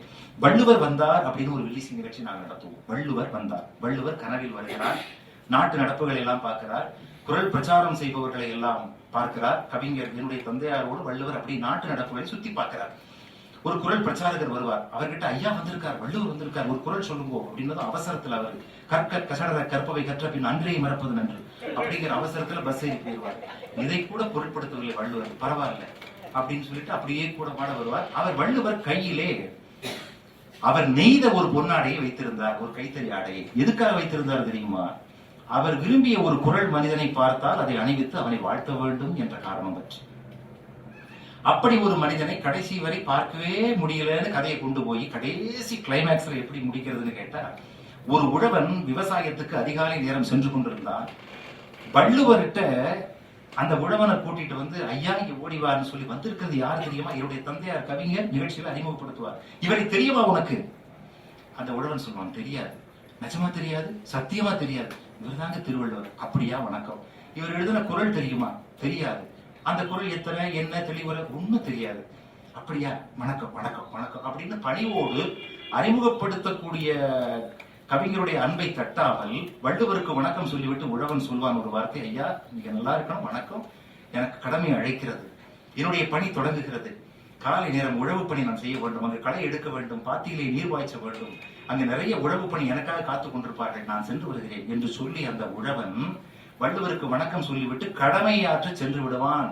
அங்க நின்று பேசிக் கொண்டு இருக்கவில்லை என்று சொல்லிவிட்டு உடனே வள்ளுவர் பார்த்தார், ஆஹா இவன் அல்லவா நான் விரும்பிய குரல் மனிதன், அவனுக்கு என்னை தெரியவில்லை, அதை பற்றி எனக்கு கவலை இல்லை, அவனுக்கு குரல் தெரியவில்லை, அதை பற்றியும் எனக்கு கவலை இல்லை, ஆனால் நான் சொன்ன நெறிமுறைப்படி வாழ்ந்து கொண்டிருக்கிறானே, இவன் தான் நான் விரும்பும் குரல் மனிதன் என்று சொல்லி ஓடி வந்து அவனுக்கு தான் நெய்த பொன்னாடையை அணிவித்து பாராட்டி வாழ்த்து தெரிவித்தார் அப்படின்னு அந்த கதையை நாங்க முடிப்போம். கம்பனும் திருவள்ளுவரும் கதின்னு சொன்னேன். இப்ப திருவள்ளுவரை சொன்னோம், இப்ப கம்பர் கிட்ட வருவோம். கம்பருக்கும் திருவள்ளுவர் போலவே கம்பருக்கும் மனசுல ஒரு ஏக்கம் இருக்குமா? இருக்காது? கண்டிப்பாக இருக்கும். என்ன தெரியுமா? அருளாளர் அவர்கள் சொன்ன அந்த மேற்கோளை வச்சுதான் நான் இப்ப பேசிக்கிட்டு இருக்கேன். ஏன்னா இந்த ஆண்டு தொடக்க விழாவிலே அருளாளர் அவர்கள் அழகாக சொன்னார்கள், ஆரம்பி ஐயா அவர்கள் சொன்னார்கள், கம்பனுடைய ராமகாதை வெறும் பக்தி புண்ணியம் பொழுதுபோக்கு என்பதற்காக மட்டுமல்ல, பக்தி புண்ணியம் பொழுதுபோக்கு என்பதற்காக மட்டுமல்ல, அதிலே மனிதகுலம் கடைபிடிக்க வேண்டிய வாழ்வியல் நெறிகள் நிறைய இருக்கு, அதை நாம் என்று கடைபிடிக்க போகிறோம், மனிதகுலம் அதை கடைபிடிக்க வேண்டும் என்ற பொருளிலே அவர்கள் அழகாக தொடங்கி வைத்தார்கள் இந்த ஆண்டு கம்பன் கழக விழா. அத அடிப்படையில தான் நான் இப்ப பேசிக்கிட்டு இருக்கேன். அந்த வாழ்வியல் நெறிமுறைகள் என்ன? கம்பனுக்கு எது சந்தோஷம், எது மகிழ்ச்சி? கம்பனுடைய ராமகாதையை எனக்கு 10 பாட்டு தெரியும், எனக்கு 50 பாட்டு தெரியும், எனக்கு 100 பாடல் தெரியும், எனக்கு 500 பாடல் தெரியும் என்றெல்லாம் நாம் பேசிக் கொண்டிருந்தால் கணிப்பொறி கம்ப்யூட்டர் சிரிக்கும். ஏன் தெரியுமா? அதுக்கு 10,000 பாட்டும் தெரியும். அது ஒண்ணும் பெரிய விஷயம் இல்லை. இந்த காலத்துல செவ்வாய் கிரகத்துல பிளாட்டு போட்டு வைக்கிற காலமே வரப்போகுது கொஞ்ச காலத்துல. அப்படி போய்கிட்டு இருக்கிற விஞ்ஞானத்துல நான் இத்தனை மனப்பாடம் பண்ணியிருக்கிறேன், இதை ஆராய்ச்சி பண்ணியிருக்கிறேன் என்று சொல்வது சத்தியமான பெருமையான விஷயம் தான், இல்லைன்னு சொல்ல வரல, நிச்சயமான பெருமைக்குரிய விஷயம்தான். வள்ளுவருடைய குரலை ஆராய்ச்சி செய்வது போல கம்பனுடைய பாடல்களை படிப்பதும் பேசுவதும் ராகம் போட்டு பாடுவதும் ஆராய்ச்சி செய்வதும் உலகளவில் கம்பன் புகழை கொண்டு செல்வதும் சத்தியமாக கம்பனுக்கு பெருமை சேர்க்கும் விஷயங்கள் தான். யாரும் இல்லைன்னு சொல்லல, இதுல 2வது கருத்தே கிடையாது. கம்பனுடைய உள்ளம் நிச்சயமாக மகிழ்ச்சி அடையும். ஆனால் அவனுடைய ஆன்மாவுக்கு அடியில ஒரு எண்ணம் அது தூங்கிக்கிட்டு இருக்கும். என்ன தெரியுமா? என்னுடைய புகழை, என்னுடைய இலக்கிய திறனாய்வை, என்னுடைய இலக்கணத்தை எல்லாம் பேசி பாராட்டுகிறார்கள், கம்பன மாதிரி யாரு முடியுமா என்று பாராட்டுகிறார்கள். இந்த பாராட்டு மட்டுமே கம்பனை மகிழ்வித்து விட முடியாது. ஏன்னு கேட்டா அவன் இந்த கால சினிமா கவிஞன் அல்ல, அதை நாம் புரிந்து கொள்ள வேண்டும். அவனுக்கு என்ன ஏக்கம் இருக்கு தெரியுமா? எதற்காக நாம் ராமகாதை படைத்தோம்? அதில் வாழ்வியல் சிந்தனைகள், வாழ்வியல் நெறிமுறைகள் என்று மனிதகுலம் கடைபிடிக்க வேண்டிய எத்தனை சிந்தனைகளை சொல்லியிருக்கிறோம். அதை ஏன் மனிதகுலம் இன்னும் கடைபிடிக்க தயங்குகிறது? அப்படியே கடைபிடித்தாலும் அதனுடைய எண்ணிக்கை மிக குறைவாக இருக்கிறது. ஏன் மனிதகுலம் ஒன்று திரண்டு வரவில்லை என்கிற சிந்தனை கம்பனுக்கு இருக்காதா? கண்டிப்பாக இருக்கும். அது மட்டும் இல்ல, நமக்கு எளிமையான விஷயங்களை மட்டுமே கடைபிடிக்கிறது என்ற நிலை இருக்கக்கூடாது. ஒருத்தர் சொன்னார், காந்தியை நான் அப்படியே கடைபிடிக்கிறேன். எப்படி? குளிக்கும் போது துண்டு கட்டுறேன், வேர்க்கடலை நிறைய சாப்பிடுறேன். அவருக்கு எது ஈஸியோ அதை மட்டும் எடுத்துக்கிட்டார். கம்பனுடைய வாழ்வியல் நெறிகள் என்ன தெரியுமா? எனக்கு தெரிஞ்ச ஒரு 4-5 விஷயத்தை சொல்றேன். நீங்க இன்னும் படிச்சு பாத்தீங்கன்னா எத்தனையோ ஆயிரக்கணக்கில் இருக்கும். ஒண்ணும் இல்லை, ஏகபத்தினி விரதத்தன்மை. ஏகபத்தினி விரதத்தன்மை, ஒருவனுக்கு ஒருத்தி என்கிறது. எய்ட்ஸ் அவேர்னஸ் சொல்றோம். இன்றைய சோசியல் ரிஃபார்மர்ஸ் எல்லாம் அதை பத்தி பேசுறாங்க. அமெரிக்க நாடே வியந்து போற்றுகிறது. ஒருவனுக்கு ஒருத்தி என்கிற கான்செப்டை மேலை நாடுகளில் ஒத்துக்கொள்ளக்கூடிய ஒரு வேகமான முன்னேற்றம், விஞ்ஞான முன்னேற்றம், மருத்துவ முன்னேற்றம் நோக்கி மனிதகுலம் பயணித்துக் கொண்டிருக்கிறது. உண்டா இல்லையா? இதை கம்பன் என்னைக்கு பேசியிருக்கிறார்? ஏகபத்தினி விரதத்தன்மை என்கிற வாழ்வியல் நெறிமுறை. அடுத்து பெற்றோர் பக்தி வேண்டுமா இல்லையா? பெற்றோர் பக்தி, தாய் தந்தை பக்தி வேண்டாமா? இதை நாம் படித்துக் கொள்ளலாமே. அடுத்து குரு வணக்கம், ஆசிரியர் வணக்கம், அது தேவையில்லையா? அடுத்து சகோதர பாசம். எப்படி ஒரு சகோதரர், நான் சொன்ன மாதிரி தொண்டர்கள் எல்லாம் சகோதரர்களாக, சகோதரர்கள் எல்லாம் தொண்டர்களாக மாறிய ஒரு ராமகாதை. அந்த சகோதர பாசத்தை நாம் கைகட்டி படிக்க வேண்டாமா கம்பனிடம்? அடுத்து நட்பின் இலக்கணம். நட்பின் இலக்கணத்தை ராமனுடைய ராமாயண ராமகதை பேசுவது போல வேறு எங்கு நாம் படிக்க முடியும்? நட்பின் இலக்கணம். இப்ப 2 பேர் கை கொடுத்தாங்கன்னு, இங்க 2 ஃப்ரெண்டு, நம்ப முடியல. ஏன் தெரியுமா? கை வெரி கிளாட் டு மீட் யூன்னு கை கொடுப்பான். போனப்பறம் தான் தெரியும் மோதிரத்தை நைஸா நகட்டிடுவான். இப்படி எல்லாம் நண்பர்கள் இருக்கக்கூடிய காலம். நட்பின் இலக்கணத்தை நாம் படிக்க வேண்டாமா? அடுத்து வளைந்த வில்லும் வளையாது சொல்லும். ராமனுடைய வில் தான் வளைந்திருந்தது, ஆனால் கொடுத்த வாக்குறுதி ஒன்றும் வளையவில்லை. அவன் சொன்ன சொல் வளையவில்லை. வில் தான் வளைந்திருந்தது. வில் வளைஞ்சிருந்தா தானே அழகு. நேரம் இருந்தா பெரம்பு. வில் வளைந்திருந்தால் தானே அழகு. வளைந்த வில்லும் வளையாது சொல்லும். இதை நாம் கடைபிடிக்க வேண்டாமா? ராஜபரிபாலனம், எப்படி அரச நிர்வாகம், அதை நாம் கற்றுக்கொள்ள வேண்டாமா? தூதுவனுடைய இலக்கணம் என்ன? தூதுவனுடைய இலக்கணம் என்ன? விபீஷணன் சொல்லுவான், இந்த தூதனாக வந்திருக்கக்கூடிய அனுமனை கொன்றுவிடலாம் என்று ராவண தர்பாரிலே பேசிக் கொண்டிருக்கூடிய நேரத்திலே தூதுவனுக்கு அது செய்ய வேண்டிய மரியாதை இல்லை. அவர்கள் என்ன செய்தார்களோ அதை போலவே நாமும் செல்ல வேண்டும். இவனுக்கு பாடம் கற்பித்த அனுப்புகள், இவனை கொல்ல வேண்டாம் என்று தூதனுக்கான இலக்கணத்தை பல்வேறு நிலைகளிலே ராமாயண காவியத்தில் எங்க பார்த்தாலும் அந்த நிறைய செய்திகள் கிடைக்கும். அதை நாம் கற்றுக்கொள்ள வேண்டாமா? மாதர் குல மரியாதை. பெண்டிற்கு பெண்ணென்று மனத்திடை பெருந்தகை நினைத்தான். முதல்லே வருமே மாதருக்கு மரியாதை. இப்ப நான் சொன்ன தொண்டின் மகிமை. தொண்டு செய்தே ஒவ்வொருவரும் எத்தகைய உயர்ந்த நிலையை அடைந்தார்கள் என்கிற தொண்டின் மகிமையை நாம் மறந்து விடலாமா? இப்படியாக வாழ்வியல் நெறிமுறைகள் என்று மனிதகுலம் கடைபிடிக்க வேண்டிய பல செய்திகள் கம்பனுடைய ராமகாதையிலே குவிந்து கிடக்கின்றன. கம்பனுடைய மனம் எதை நாடிக்கொண்டிருக்கும் தெரியுமா? அந்த விழாக்களிலே பேசப்படுகிறது, அவனுடைய கவிதையை ஆராய்ச்சி செய்வது, அந்த பாடலை பாடிக்கொண்டிருப்பது, பெரிய பெரிய வழக்காடு மன்றங்கள், பட்டிமன்றங்கள் நடத்துவது, இலக்கிய திறனாய்வு நடத்துவது, பெரிய பெரிய புத்தகங்கள் வெளியிடுவது. கம்பனுடைய ஆன்மா குளிரும், சந்தோஷப்படும், வாழ்த்தும். அதையெல்லாம் விட ஒரு படி மேலே எப்பொழுது நிறைவடையும் என்றால், மனிதகுலம் நான் சொன்ன வாழ்வியல் நெறிமுறைகள் படி வாழ தொடங்கிவிட்டது, அதை புரிந்து கொள்ள தொடங்கிவிட்டது. என்னுடைய கருத்துக்களை ரசிக்க மட்டுமல்ல, என்னுடைய கம்பன் கருத்துக்களில் வசிக்க, வாழ, வளர இந்த மனிதகுலம் படித்து விட்டது என்கிற ஒரு நிலை எப்பொழுது வருமோ அப்பொழுது கம்பனின் மனம் இப்பொழுது இருப்பதை விட மகிழ்ச்சி அடையுமா இல்லையா என்பதை நமக்கு நாமே கேட்டுக்கொள்ள வேண்டும். ஏன்னா நம்ம தலைப்பு என்ன தெரியுமா? இன்றும் கம்பன், இன்றும் கம்பன் பயன்படுவான். இன்றும் கம்பன் மட்டுமல்ல, என்றும் இந்த கம்பன் நம்முடைய வாழ்வுக்கு, நம்முடைய வாழ்வியல் நெறிமுறைக்கு பயன்படுவான். ஆக இந்த நாள் இனிய நாள் என்று கொண்டு நம்மால் முடிந்தவரை இந்த கொள்கைகளை கடைபிடித்தால் என்ன அப்படிங்கிற ஒரு சபதத்தை கம்பன் அப்படி நாம் எடுத்துக்கொண்டோம் வைங்களேன், அந்த நாள் நிச்சயமாக மிக நல்ல நாளாக கருதப்படும். அதுதான் கம்பனுக்கும் ராமனுக்கும் நாம் செய்யக்கூடிய உண்மையான தொண்டாக இருக்க முடியும் என்பதையும் என்னுடைய தாழ்மையான கருத்தாக அடக்கத்தோடு மிக பணிவோடு இங்கு பதிவு செய்ய விரும்புகிறேன். அருமையான இந்த வாய்ப்பை நல்கிய நல்ல உள்ளங்கள் அனைவருக்கும் என்னுடைய பணிவன்பு கலந்த வணக்கத்தையும் நன்றியதையும் சொல்லி தற்காலிகமாக விடைபெறேன். அடிக்கடி சந்திக்கக்கூடிய நல்ல வாய்ப்பை இறைவன் அருள்வான், இயற்கை அருளும் என்றும் அந்த தெய்வத்தை பிரார்த்திக்கிறேன். அஞ்சிலே ஒன்று பெற்றான், அஞ்சிலே ஒன்றை தாவி, அஞ்சிலே ஒன்றாராக ஆரியற்காக ஏகி, அஞ்சிலே ஒன்று பெற்ற அணங்கை கண்டயலார் ஊரில் அஞ்சிலே ஒன்றை வைத்தான் அவன் எம்மை அழித்து காப்பான் அவன் எம்மை அழித்து காப்பான். கம்பன் புகழ் வாழ்க, அன்னி தமிழ் வாழ்க.